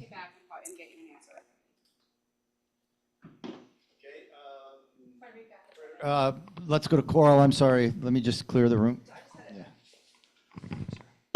I have a suggestion because I think it's fantastic that you have the portal, but I also think that you might get overwhelmed with trying to collate all the responses by topic in such a format. So maybe in addition or supplementary to that, you might consider, because the entire government of Argentina did it and worked for an entire country, they said if you have a problem with the law, put the subject is the law, and then right below it in the email what your issue is. And so then they just AI'd all those subjects. And so they were able to do it they invited the entire country. Like every person, if you have a problem with a specific law because it's stupid or whatever, put the law in the title of the email, just the law, and then write what your issue is. And so here you could put either it's a hashtag or whatever, water, you could decide what the topics are, but then you have feedback that's maybe more thoughtful and you have it collated automatically. And so that could be in supplement to, you could have this, that could be for schools and everybody else, just click, check, check, check. But then you could also have, if you want to email more specifically under these subjects, do this. And then you have it all come in organized for you. This is extremely helpful. I had no idea that Argentina did that. It's crazy, but it worked. We can definitely take it back. So this is the first time, again, that we're doing this. So it's a little bit of a learning curve for us. I think it's really exciting, and I couldn't think of a better project to try to do this on. But we'll take it back, and we can see our capital team, not Ellen, but somebody else on our capital team was kind of helping kind of put this together. So we can definitely take back the feedback and try to look into what other cities and other municipalities are doing. This is just our first time, so right. I think it just might help organize a community, because then the feedback is just about that element, and then you write a separate email if it's about the other element, instead of one person having to pick out all the different things of a long feedback thing. Janine, let me go to Janine and then I'll go to Frederica. Actually, I'm sorry, yeah, Frederica's a committee member, Janine. Yes, Frederica, please go. Yeah, thank you. This is for both Trish and Jacob from the Deputy Mayor's Office. There's a lot of first time ever and breaking new ground, working with multiple agencies at J.J. Walker Corridor. We've got HPD and Parks at 388. We've got DEP and Parks and the bid at Hudson-Houston. And I'm wondering why we seem to have run out of steam at the Dapolito project, because the idea of substituting a modest pool house structure when you have buildings all around Dapolito that are 12, 13 stories high, and not taking advantage, Jacob of the Deputy Mayor's Office, of the opportunity to put affordable housing above the pool works and the pool changing rooms, given the importance of the City of Yes and all the other affordable housing discussions. I don't understand why you would not rethink your position about not permitting affordable housing on the Dapolito site. So Trish, compliment for you on the multi-agency, but Jacob, what do you have to say about rethinking that position above Dapolito? Sure. I think the main thing to emphasize here is agreed. We do a lot of interagency coordination. We're excited to do that on this project. As we saw, Shirley Chisholm, I think, is a recent example of amazing interagency coordination between DDC, parks, and the community. In terms of the affordable housing issue, I think it's really important for this site to emphasize, it was emphasized in the deck, that the entire site will remain a park and that the entire site will be open for recreation, for aquatics, and for the community, and that this will continue to be fully parkland. Well, that's wasting a lot of FAR.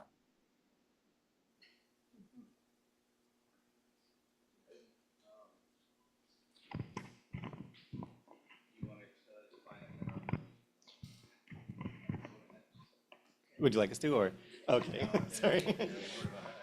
And not everybody understands. Okay, any other committee? Oh, Susanna has her hand up. Sorry. Yeah, actually, I see Frederica. I tend to agree with Frederica because there have been innovative examples like, the Brooklyn Library with housing on top of it. And that's very exciting. Although I can also recognize it's a huge, heavy lift. I don't mean literally, but although also literally. The question I had was, it seems to be a very pat conclusion that Tony Dapolito will be demolished. And I just wonder if why there is no feeling that the facade of the building could have been preserved. I know you've mentioned preserving certain elements, but that could be like a stone or a pillar. I mean, but was there any, we've heard that the building is so compromised in terms of structure, but we have all seen buildings where, nothing but the facade is old, is nothing but the facade is old. Right. And we just was that explored? Like, to what extent was that explored? Okay, so we're still early. I think that we have Rebecca Burns on Zoom. Is that somebody who's on? She's from our kind of engineer capital team, who can speak a little bit more, Susanna, to the actual state of the building. And I'll just say that when it comes to what we can reuse, what we can salvage, what we can try to keep, it's just very, very early on. We haven't yet kind of moved that far along in the process, but as we move on further, it's our intent to try to see what's there, and we can come back and tell you what our kind of subcontractors are able to do. It's just early on in the process. So we do understand, and I appreciate that, but maybe Rebecca can, if she's available, can also speak a little bit more to that, because she's really, really kind of more in the weeds on kind of the details of like the state of the building right now. And we did hear from your contractor who came to a large meeting and talked about why the building, it was just too difficult to preserve the entire building. So I guess the question is just what priority will be given to trying to preserve some part of the facade. Yeah, so Rebecca, and I'll just to clarify, we don't have a contractor yet. So it's just really, really, really, really early. DDC is going to be our partner here, but that's it. That's all we've got. Just the agency. That's kind of where we stand. But Rebecca, can you maybe speak a little bit more to the question of like, to what degree, I guess Susanna is, I think, asking about the kind of the, to what degree the state of the facade is in, maybe, and like where that is. So I think the last meeting you heard from our structural engineer, and he was going through a lot of the different structural pieces on the interior. But in addition to that, there's also structural degradation on the facades, including the steel that's holding up the facades, and then some of the tiebacks between the backup walls and the stone on the brick on the front facade, on the different facades. What we have done and we have studied so far is those connections and what can be repaired, what can't. Now, if we were to keep the facade, it would almost in portions have to be rebuilt. So then it becomes really a question of if that's what we want to do with this project. Additionally, if we're holding up this facade, obviously structure needs to be behind it, or it needs to be attached to something else. So it also does take up additional square footage on the site, which lessens the programming. And as Commissioner Shimomura said, we haven't even really started sort of the process with DDC, which we are still talking about what can be done with the facade. But it's not just like it's in really good shape and we can just, have it stand. And I've seen those facades in other places, and you have a lot of steel behind it and all that kind of stuff. And we need the room for the pool and the building, and we're asking it to do a lot of different things. We appreciate that, and thanks for the answer. But I do hope that you guys will be able to continue giving a priority look at that, because I think that is of value to many people. Have expressed it being of value to them. Thank you. Let me just follow that up. If people have questions about that, who should they have disagreements with the engineer based on their perspective? What's the best way to get? I'm not sure that's Parks. What's the best process to get those comments in?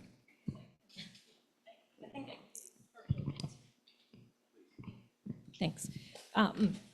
So the study is not done yet. The investigations of the building are not done yet. Once this Tony Dapolito project kicks off, there will be more investigations. There will be inspections, probes, lab tests. We will have a much better idea of what Rebecca was saying. What's the condition of the exterior of the building? What would be required to bring it into good condition? So in terms of comments, we would be glad to have all of the comments, but I just wanted to preface it by saying, like, we don't have all the answers right now. We're continuing to collect information.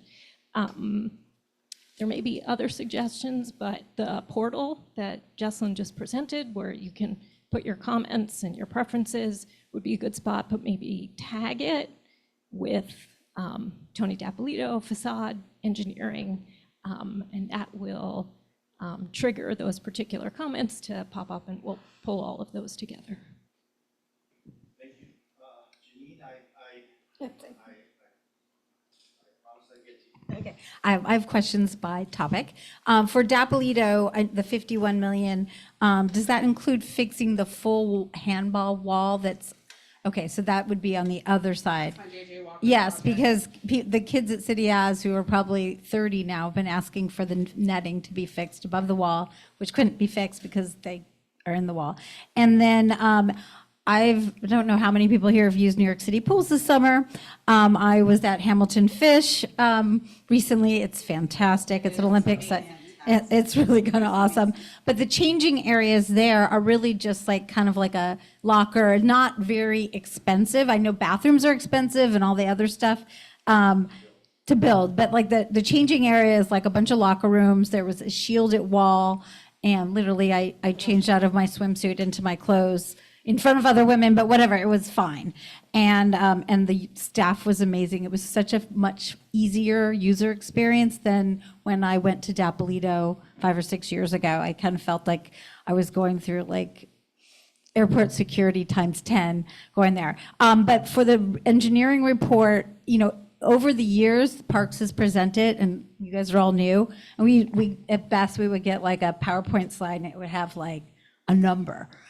So I hope that when these reports are done, that Parks will commit to sharing them publicly, because I think that will make be a big gesture to the community, whatever the recommendations are. Will you guys be able to share this publicly when they're finalized? I think whatever we've done in the past, I'm sure that we can. Well, you haven't shared anything in the past. We've never seen the report. We've done in our other engineering reports. Oh, okay. We'll follow back from CB2. Okay. I would imagine that we can do the same thing here. Okay. And then for 388, I know it's a long ways off, but Can I just comment on sorry, can I just comment, because I swim in all of our Manhattan pools, except for Vesuvio. I'm sorry. It's a long way to go except for Vesuvio and Tompkins. I haven't either, because we just opened re-up. But everybody else I've swam in, and my children have swam in all of them. So let me just clarify. And hamfish is incredible. Yeah. But actually, the locker situation is not. One is that you are changing, like for children, they're changing in front of adults all the time, and we get complaints a lot. It's way too small. We actually have a capital project, I think, in the queue to actually build out something that's better. And those locker rooms don't house any of the guts of the pool. Yeah, those are all there. So just not necessarily apples to apples here, but it is incredible. And that pool, the space, the kind of the feel. I'm glad to hear that the staff are doing well. I'm and like hopefully guiding people in the right way. But it's actually a tough kind of situation over there. We don't have any. We spray people down with a hose. I'm sure you went under the sprinkler hose there, because our spray features are only sometimes working. The playground's under construction. The bathrooms are nowhere near there. You have to go down to the rec center. So there's a lot of actual. Yeah, there's a lot of kind of issues there. But you're right, and it is beautiful, and people use it all the time. And so, like, my sincere hope is that we can have something just as good, and if not improved. And wouldn't it be so amazing? I'm not going to actually make the full suggestion, but wouldn't it be so great to have a bathroom that everybody can use on that corridor for children and for families and for people who are playing on Ray Pagan Field? There are a lot of things here that we just have to think about for the future of that site. And like looking at Hamfish and all the good side is good, but just know that it's not perfect, and we want to improve on those imperfections there. Thank you. So now moving on to 388, I'm doing my hashtags or whatever. I know in the past when Dapolito was open, kids couldn't use it during the day, and this is going to be built next door to a high school that has no gym. So as we're designing it, I just want you guys to keep in mind that it really should be available for the students. And then I want to address some of the issues that other women raised. I don't know what Parks' sort of design plans are for neurodivergent design, but with a D75 school, I mean, fluorescent lights are known as like not great. Maybe there's a couple quiet spaces. I don't know if you have a design team that has any of those. Schools probably does, but I don't. Commissioner Chase, do you have any, can you speak to this a little bit? Do we have like specific programming, or when we think of public programs, do we have offerings for children who are neurodivergent? Can you just speak a little bit to that? Sorry to call you out. Sure, no, it's my pleasure. We want to make all our programs inclusive, and we absolutely consider how we can make quiet areas in our capital design process. We also think of people with all abilities, so that'll be part of that. But in everything we do, we make those considerations and are absolutely open to more suggestions. I'm sorry, can you just introduce yourself for the record? Sure, Emily Chase, I'm Assistant Commissioner for Public Programs at Parks. And then for playgrounds, we certainly do. We have, there's a few examples. There's one on the Upper West Side where it is a kind of accessibility to the max. Like we really think about like different sensory experiences, different like accessibility at all kind of different levels of play and at all ages. Steve, do you remember the name of the playground? I'm thinking the Bloomingdale Playground on the Upper West Side, which is kind of like a shining example of this. But certainly there are a lot of new things, way better than what we have right now, where we can kind of think about the range of users and how to serve them. Got it. And do you have an estimate for timing for the DEP open space? When's construction starting? When it's Hudson-Houston. Yeah, Hudson-Houston, yes. Plaza. We are about to go into procurement, and then that would take, is it 9 months to a year-ish? Isn't it faster with And the bid in then, there or no? So the bid actually helped with design, and Parks is, or through our partnership, we're doing the procurement and construction, so then it would be anticipated roughly about a year construction. So another 2 years, So, basically. Okay. But we update our capital tracker online. And then, I don't know if you have this or if you can follow up with it, you said there's going to be about 100,000 square feet of indoor and outdoor recreation space. It'd be great if you could break that down by the different sites. Yeah, and I think That's that's gonna be a little dependent on like the 388 piece. I think that's what we're looking for. So I'm sorry. I think that the request was to break it down further. I'm very happy with where we are right now with the information that we have, but as the design gets further along and as we have more details about 388 and that sort of thing, then I'm sure that we can come back with more kind of detailed pieces of like what this community is getting in terms of net gain of space and amenities. And just to add to that, so we did, for 38 Hudson, the RFP, we did request, was it 45,000 square feet? So that gives you a sense. And then HH Plaza was a 0.26, and then there's the whole JJ Walker. So. We have to leave the room at 9, so we have to keep moving through this because we also need to cover Canal and we need to cover, so any more committee or board members? Oh, Ritu, I'm sorry. Okay, Ritu, you're up again. Just please really quickly, just a quick question. As you go through this process, and I'm not familiar with how this works, do you make public cost estimates so that we see what has been allocated and how it is being segmented into the various areas? And then I'll let you answer that. And then my second point is just to reiterate just what some of the others have said, is a way to use Tony Dapolito as part of the design process as opposed to separate from it. That's it. Thank you. Okay, let's open up to others in the room. Yeah, oh, I'm sorry. Was there? Yeah. I'm sorry, you're right. Okay, so Ellen, can you handle the budget question or the estimates question? And then Ritu, I'm really sorry, but I'm not sure if I understand your second question. I may have to ask it to you again, but can we just that much of the conversation seems to put Tony Dapolito as a separate entity within that space. If there could be a request to please incorporate that in the design proposals, in the design RFPs. Okay. Yes. Okay, got it. Thank you. Okay, thank you. So certainly as Tony Dapolito is not an afterthought here. It is obviously the big enchilada on this corridor, maybe with 388. It is a huge piece of public parkland that has been closed off to the public for almost a decade. It is definitely not an afterthought, but I appreciate that in kind of zooming out, it loses some of its attention. So we definitely will keep it front of mind when it comes to the design process, and we'll continue to come when the community board requests to give any sort of updates that we have, even if it's just to hear more from the community on design. We will continue to do so. And then Ellen, can you answer the question about estimates? Great. I'll do my best. So we will always share that actual budget for a project.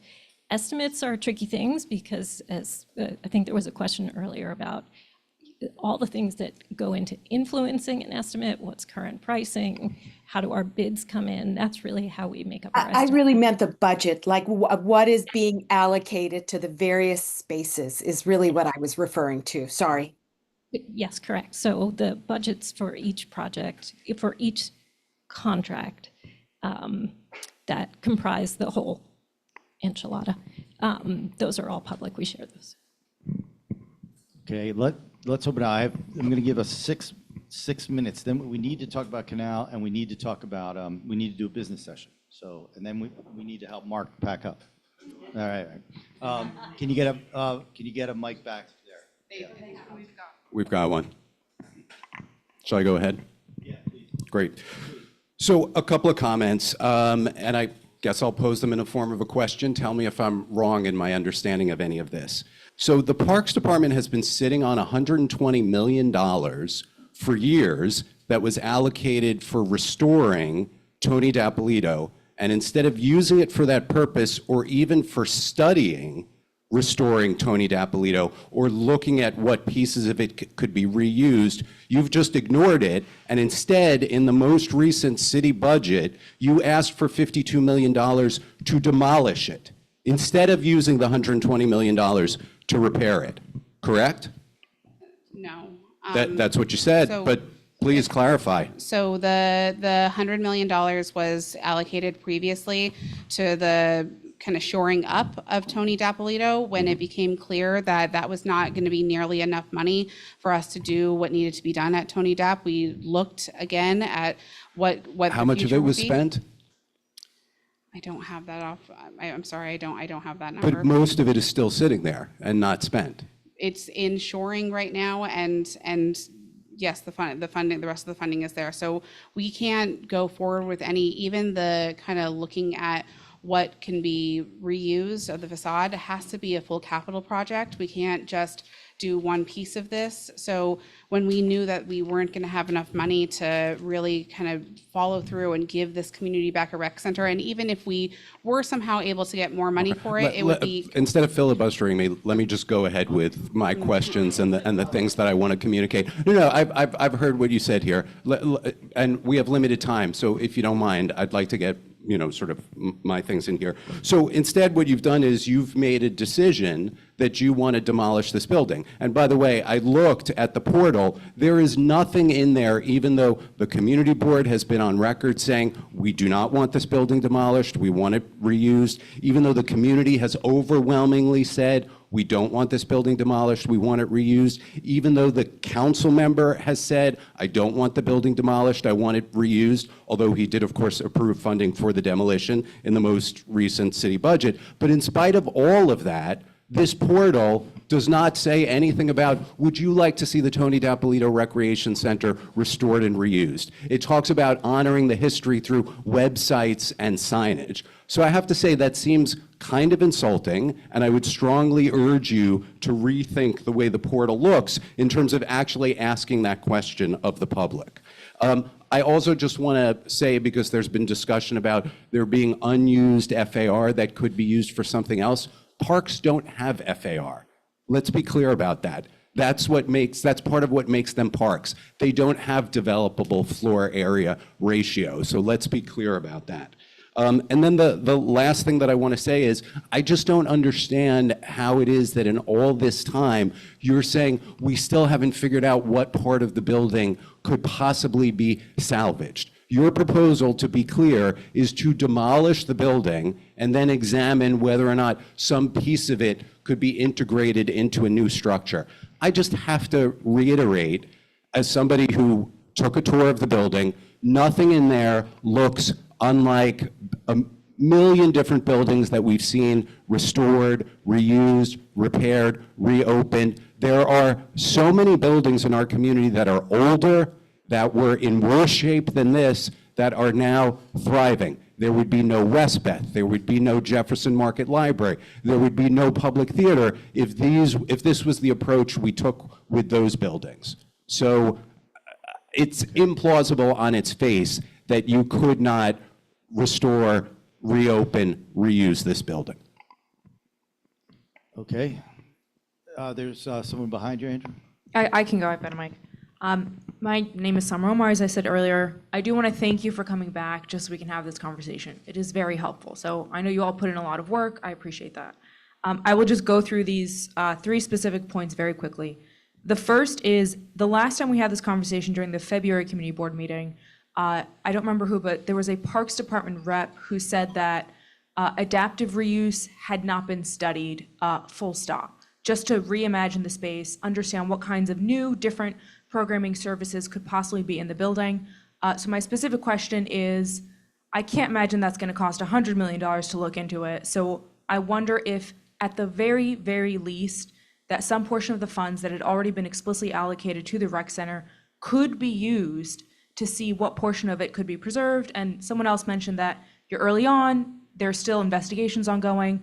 I think this could credibly be part of this investigation process. I'll just go through the other two quickly because we're short on time. The second is Hudson Park Library is obviously attached to the rec center. How would demolishing the rec center affect the structural integrity of this library, which I think it was Susanna Aaron or someone else on the board had brought up? It's not in the best condition as it is, and I think there's legitimate concern about its ability to withstand adjacent demolition. The third quick point is you had a slide, I forget the title, it was something to the effect of, this is public input about this site. I just want to point out, you omitted the September resolution that this board issued opposing demolition of the rec center that was extremely forcefully written, and I'll just quote from it. They said that the board had been grossly misrepresented and had, quote, never supported demolition. I just think that it's important to be faithful to what the public record actually is. Thank you. Sure. So I think that was from the Landmarks Committee. You're right. We should have included that in our community input, and we'll make sure to correct that in the future. I apologize. We probably just look at the Parks Committee ones, but we will look back. So I'll take that one. The next one was about something with capital, so I'm going to pass it over to Ellen. A good question about the library. Our in-house architects did flag that it is something we'll be looking at to understand that if the facade of Tony Dapolito is taken down temporarily or permanently, what does that mean for the library and what are the requirements? Does it just need a paint job or does it need something more than that? So we have definitely included that question. We know it needs to be looked at.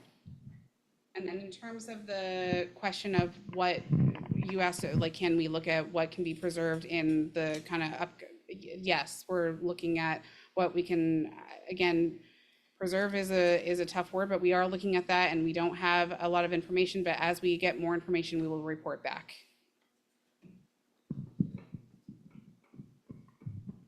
Do you have a question, sir? Yes, I do. What's your plan B if HPD?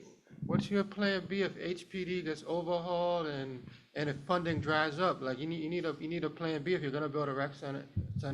And why not rename 395 Hudson Street Tony Dapolito or Ray Pagan Recreation Center or something like that? So, okay, I'll take the renaming piece first because that's easier. I think we're open to that. I think that I actually spoke to a couple other members of the community board out and about, and they had also expressed concern about making sure that the Tony Dapolito name, the Ray Pagan name, that these folks are their histories and their contributions are not erased, and Parks doesn't want to do that. So whatever we can do, I think we're open to it. I'd probably look for a community board resolution down the line, but we've got some time for those conversations to happen. And then what do we do if HPD money dries up? I'm going to look at our deputy commissioner for planning to see if you have any planning pieces. But right now, we looks like we have the money in hand. We're full speed ahead. If anything comes up in terms of a hiccup, the best I can commit to is telling you that this community will be the first to know. We're trying to do right by this community, and so if we have any sort of hiccups, I will be back here and sounding alarms. We have Pete online. Pete Davies, let's please unmute him. Pete, please go ahead. Yeah, thank you very much, and thank you for the presentation. I have a question about the funding that, in terms of the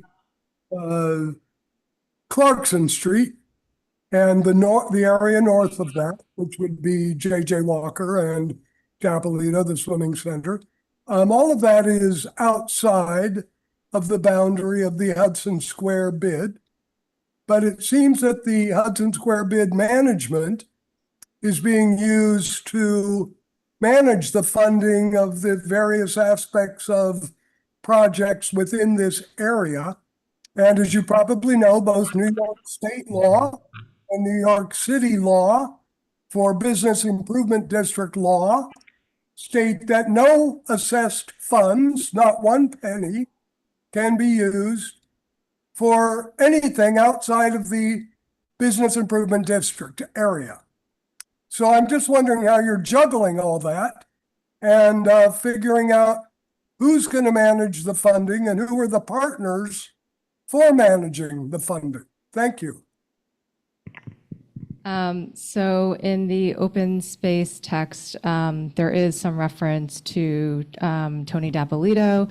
We have been discussing and coordinating with the bid. I think that, so again, like the border is right there. I think that they also recognize that, you know, any impact of the rezoning is not confined to just strictly within what's drawn on a map. And I think there's also some interest in seeing how sort of that area leading into sort of like the area leading into the Hudson Square area could be potentially a nice gateway, a nice welcoming compared to what is there now, a more welcoming and improved gateway to Hudson Square. So we are aware that it is right across the street. Sorry.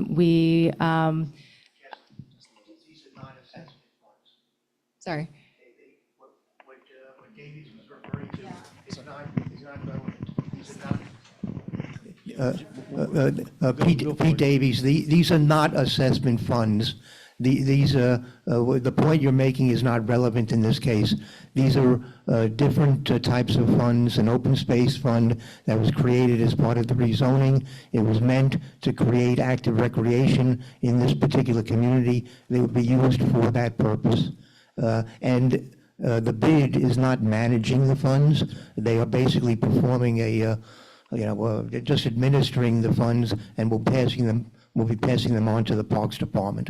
Well, the administrating funds are part of the assessment because you're paying the salary of the bid employee.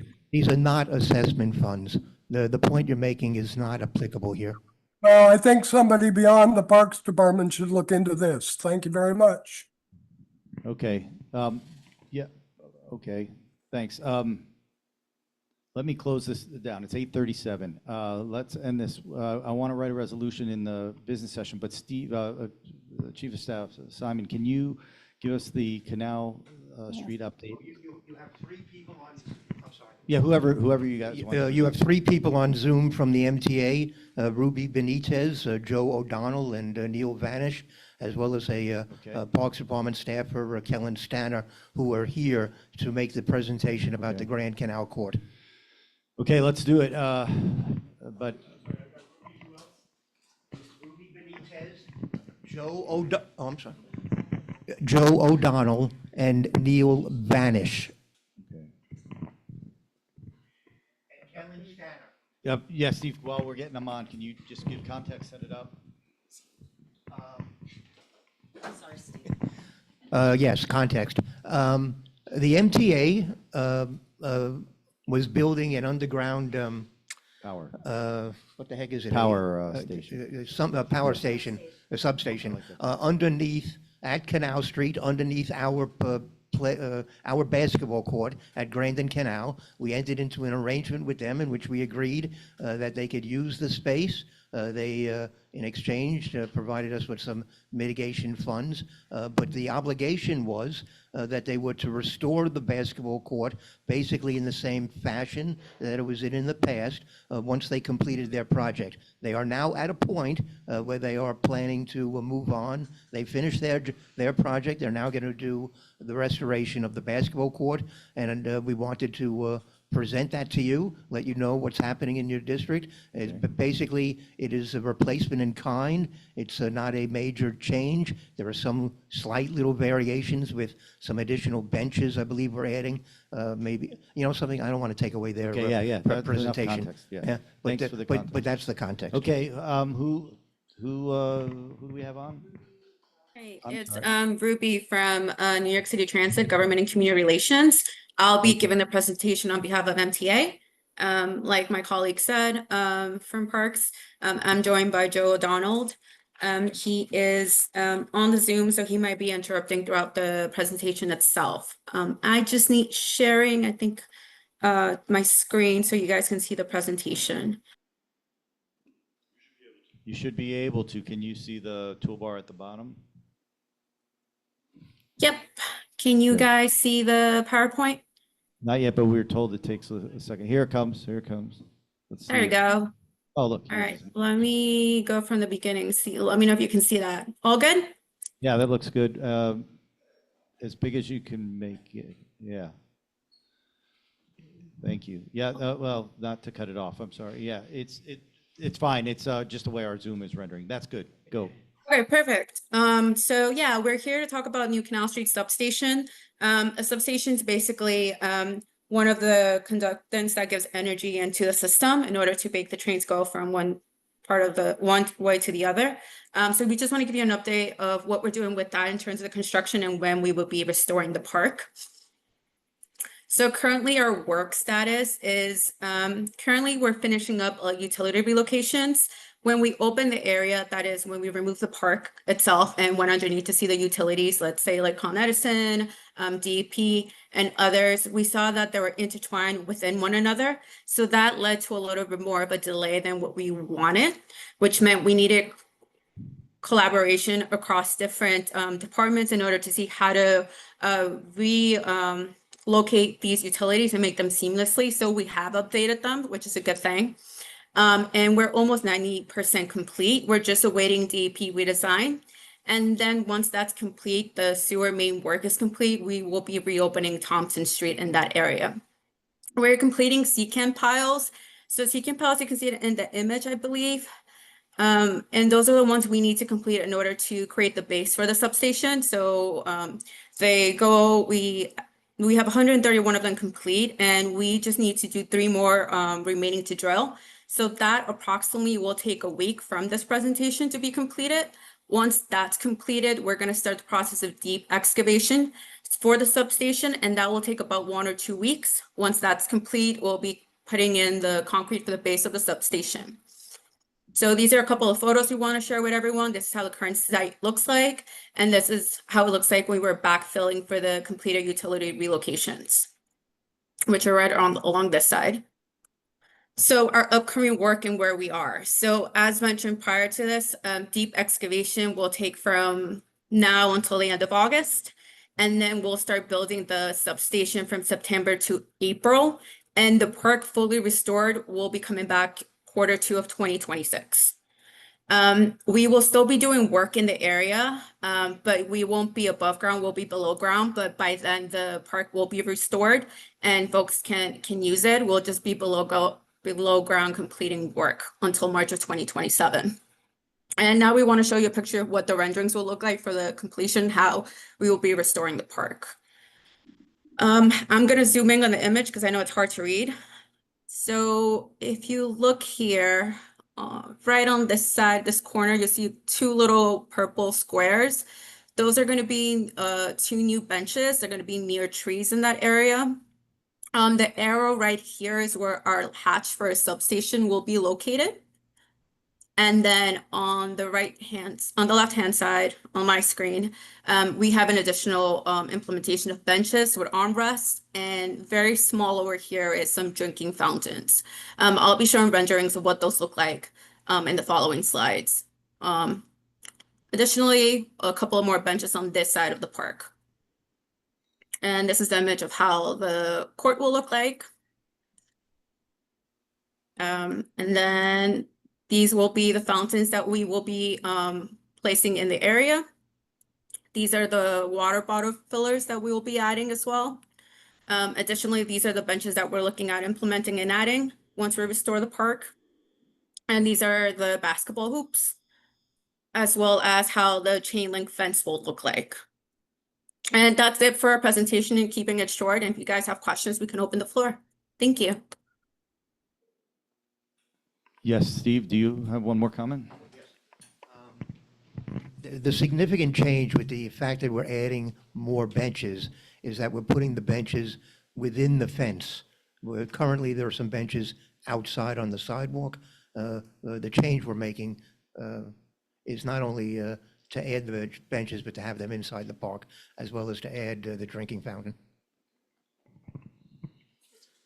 Yes, Please ask your question or. I just would like to suggest that since you're on and there is a blighted lot that's MTA land directly south of Canal, right where Grand Canal Court is. So if you cross the street, it's out of CB2, but it's directly across the street. And it's a blighted lot where your bus station is. It has the trees that are falling over. It kind of, I for a long time thought it was actually private property because there's some businesses there, but it's DOT land and it's right across the street.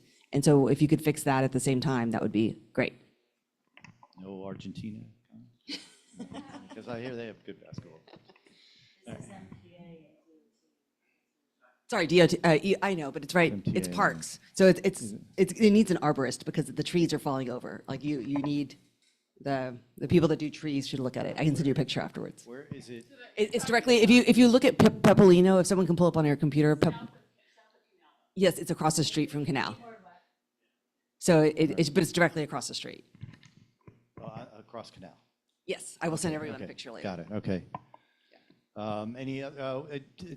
Any other questions? And just for clarification, so not until Q2 2026, but at this point, would it be valuable for you guys, all of you guys, if we were to say, looks good so far? I wouldn't be opposed to that. Okay, but it's, yes. I have a quick question just because. Hi, I'm Therese Flores. I'm a regional manager for Parks. Okay. And it's really great that you're returning this to us looking so great. But do you happen to know if there's going to be a fire hydrant there or a water connection where we can hook up for graffiti removal, like a power washing and watering new trees in, maybe watering nicely planted tree beds and stuff? I believe that's part of what we have to do. I mean, we can follow up with DP because I believe that has to be in collaboration with DOP with the hydrant itself. So if you want, we can have conversations along DOT and ourselves, but that would be under the DP jurisdiction. Well, we used to have a water connection there, so it'd be great. Besides just a drinking water, we need water for the plants. I would just like to second what Therese was saying. I have been volunteering with some other women on Mulry Park, which is next to a substation, and we are wheeling water in containers from another location to try and keep the garden alive, which has not been fully successful so far. So I think that was an excellent question. Thank you, Therese. Yes, I have a Shirley, I see your hands up. Yeah, go ahead. Yeah, hi Ruby, and thank you for this update. I just, if you remember, we had been asking about the coordination with DEP.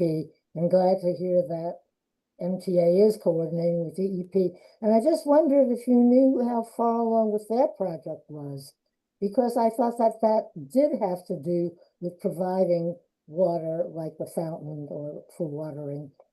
And that it was some kind of pump from what I remember. And I just wondered where it was at and how you coordinated, if you could just give a little insight into that. Can you repeat that one more question, that question one more time? Inside in our coordination with DEP regarding the water fountain that'll be installed in the park? Yeah, and there was a project in general. They were upgrading the water pump, I think it was, at the time. And we were asking that you guys coordinate with each other, which from what you're saying, you have been coordinating. And I just wondered where they were at and what the coordination has led to. Right. So I know initially at the moment right now, it is a sewer station like you mentioned. I think someone on the chat. But currently it was basically, we were coordinating with DEP and Con Edison to reestablish the utility lines. So when we open the park, there are utility lines that go underneath the station that provide services like electricity or sewer systems. Those are the ones that we had to move to seamlessly make space for our substation. So those are the ones where we had coordination and we were updating as of right now in terms of what it looks like for like the water, for the filter, or the fountain. I can look into it and ask our team and work with DOT to see where that is. And I can come back to the community board and see if your suggestion, if there's something we can do on that. So I can come back to you guys on that. But in terms of our collaboration right now, it had to do with the utilities in the area that we had to move a little further outward or inward towards the street. So we had room to actually put our substation there. Thank you for raising that, Charlotte. I totally forgot about that component of the project. Okay, thanks. We look forward to, Chris, we'll see you there to play basketball in Q2 2026. Rich, Yeah. do you have a microphone? What's that? Oh, I'm sorry. It was just Chris was asking me to meet him there to play basketball in Q2 2026. Yeah. He asked for a trampoline to be included. Okay. All right. So let's, now we got a few minutes. I wanted to transition into what's called a business session. Everyone's allowed to stay, but only committee members can speak. I want to discuss the resolution that I want to discuss the question of our support for the request made by the commissioner to for the use of the open space fund. Okay, and let me just for speed, we can talk about it, but for those who don't know, our resolutions have parts where we sort of restate what was discussed, that there is an estimated 160 million investment in the area, that it's 100,000 square feet, that JJ Walker as a field is not included, but the things east of that include the pathway, the playground, the court, the bocce ball court, separate things, are in disrepair, and that there's that they need to be removed pieces just to keep it open. That there's a firefighter memorial, which I forgot about. That's a great point. That the trees would remain, that more color would be added, et cetera. Seating would be upgraded. And that there's this thing called the Open Space Fund, and I'll put details in the resolution. It's from 2013, and we'll make sure to clarify Davies' questions. And that there is that this is part of a broader Clarkson Street corridor, the vision to include many different projects. That'll bring indoor, outdoor, state-of-the-art facilities, public art, passive open space. That is the sort of the setup. And the question is, would we feel comfortable asking that the open space fund, I guess we're asking the Hudson Square bid, right? No. It's to the park. You're right. That's right. Good point. I'm glad I raised that because I was wrong. That this fund that was created through the rezoning and is overseen by the Hudson Square bid, and of which 1 million's already been applied to Hudson-Houston Plaza. Parks is asking that we support a request to use 6 million of it, which will not cover the full cost, the full anticipated cost, but that other funding will be needed, but that we support that request. Any comments on that brilliantly written resolution? Fabulous. Yeah, no questions. Okay. I had a question. Yes, go ahead, Frederica. Sorry. And help me write the therefore be it resolved piece. No, I want to be sure that we stress the importance of funding the playground in the same time frame as all the other work. Okay. The playground. Yeah. I understand. Look, I would say that in the therefore be it resolved, we could make that point. We could say this is a huge opportunity for community. We could say, I think that we want to guarantee that the space is used solely for public park purposes. Then there will be community engagement all through the process. Anything else? Yes, Chief Staff Simon. I would ask that you not be fixed on the $6 billion number. Okay. Because that may change depending upon how much money ends up in that open space fund and how much money we may need for the playground. So if you say approximately $6 million. Okay, approximately. Steve, I feel uncomfortable giving you a blank check, Steve.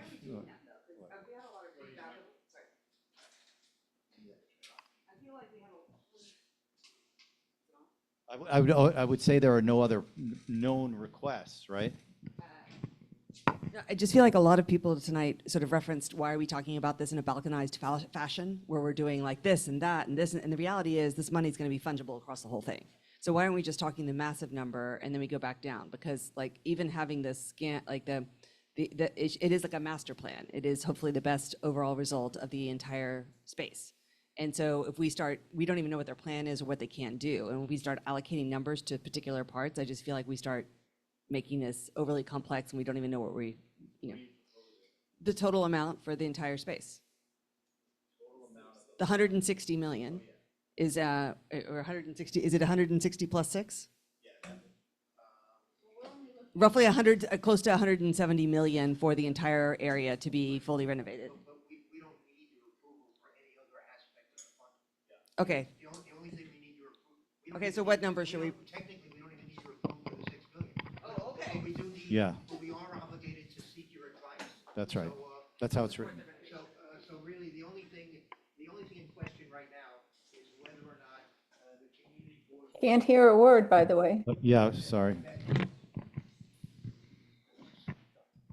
The only thing really, Coral, in question right now is whether or not the community board agrees that spending approximately $6 million from the open space fund for this playground, which has no other funding. It's not mixed in with anything else. There is no other funding for this playground. The only question right now is, do you think it's a good idea to take this money, for which there also is no other purpose, is it a good idea to take this money and renovate a playground as part of this overall project so that we can make it part of that master plan? May I say something? Hold on one second.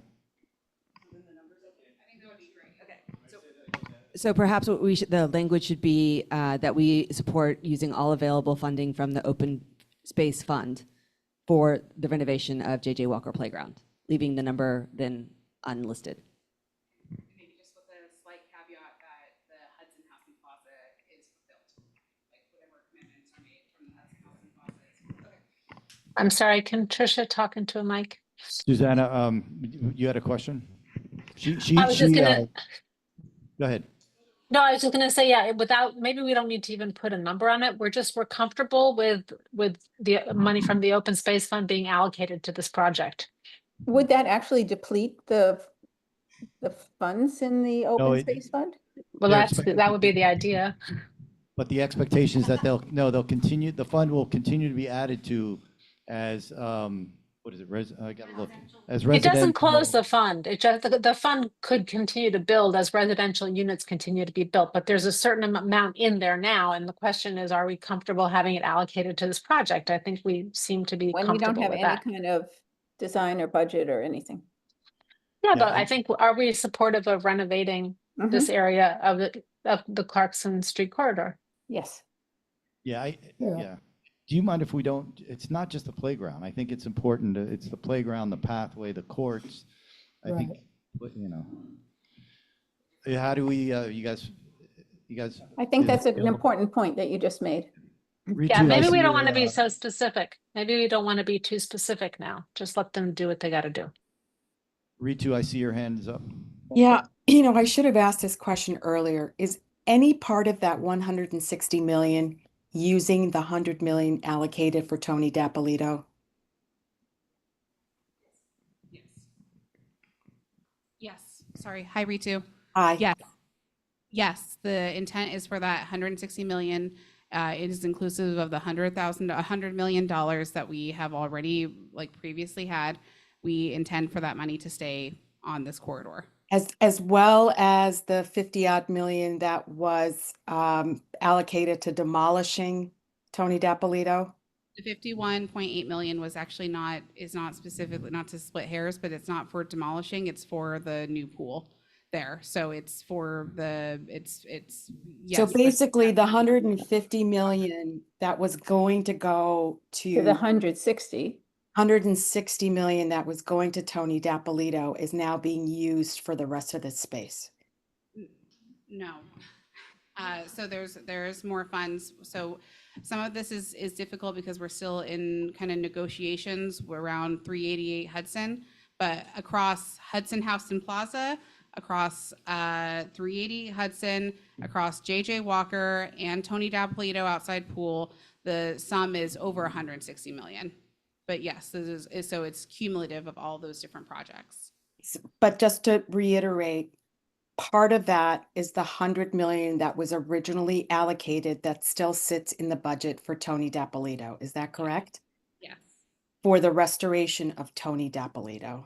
It was previously allocated for the restoration of Tony Dapolito, yes. So there's only 8 million new dollars.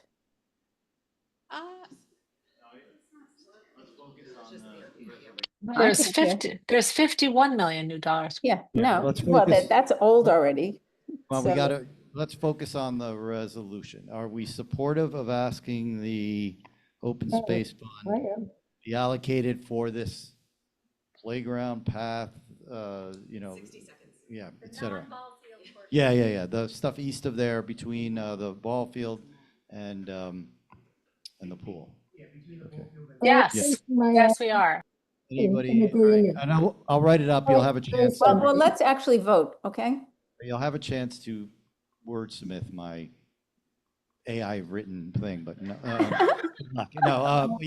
just a show of hands, please. Hands from Oh, Ritu. I don't see you are. What are you just saying? I just have a real issue with cannibalizing the funding All that right. we're going towards. All right, so you vote no. Okay, or abstain. All right, thank you for that. And Mark, I got you. I'm sorry. Yeah. I just had one last comment. I didn't think it was relevant for the resolution. It does really discourage me that it takes us 3 years to turn around a playground. And of course, it's just the structures that our wonderful people at the Parks Department have to deal with. But it might be an interesting thing as a future agenda item for us to consider how we might be able to be supportive of ways that allows them to do their jobs faster and get us better park services quicker. That's actually a lot faster than our lifetimes in 7 and 10 years. Yeah. So my kids have outgrown like the playground beat. So Totally. This is actually much faster than before. So There's a history here, and you should have coffee with Steve, whoever's been around, and hear a lot of it came to the procurement process and the choosing of contractors, and it's okay. Well, thank you, and thanks everyone. I will write it, or and we'll get it around, and I appreciate everyone coming. I appreciate everyone staying late. I appreciate us having a quorum. That's great. And thank you, Mark, for getting us a space again. And thank you to the Parks Department. And all the parks. Thanks to the Parks Department and to Mark. Yes, thank you. And also thank you. The audio was fantastic today. The audio was really good. The audio tonight. was fantastic. Best audio we've ever had. Didn't So hear thank that, Susanna. Sorry, the audio wasn't that good. That was definitely night, guys. interagency audio.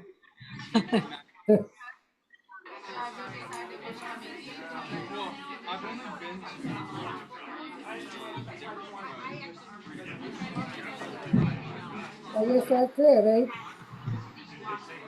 I appreciate what you said about procurement. I think that everything is taking a long time. I think electronic delivery is something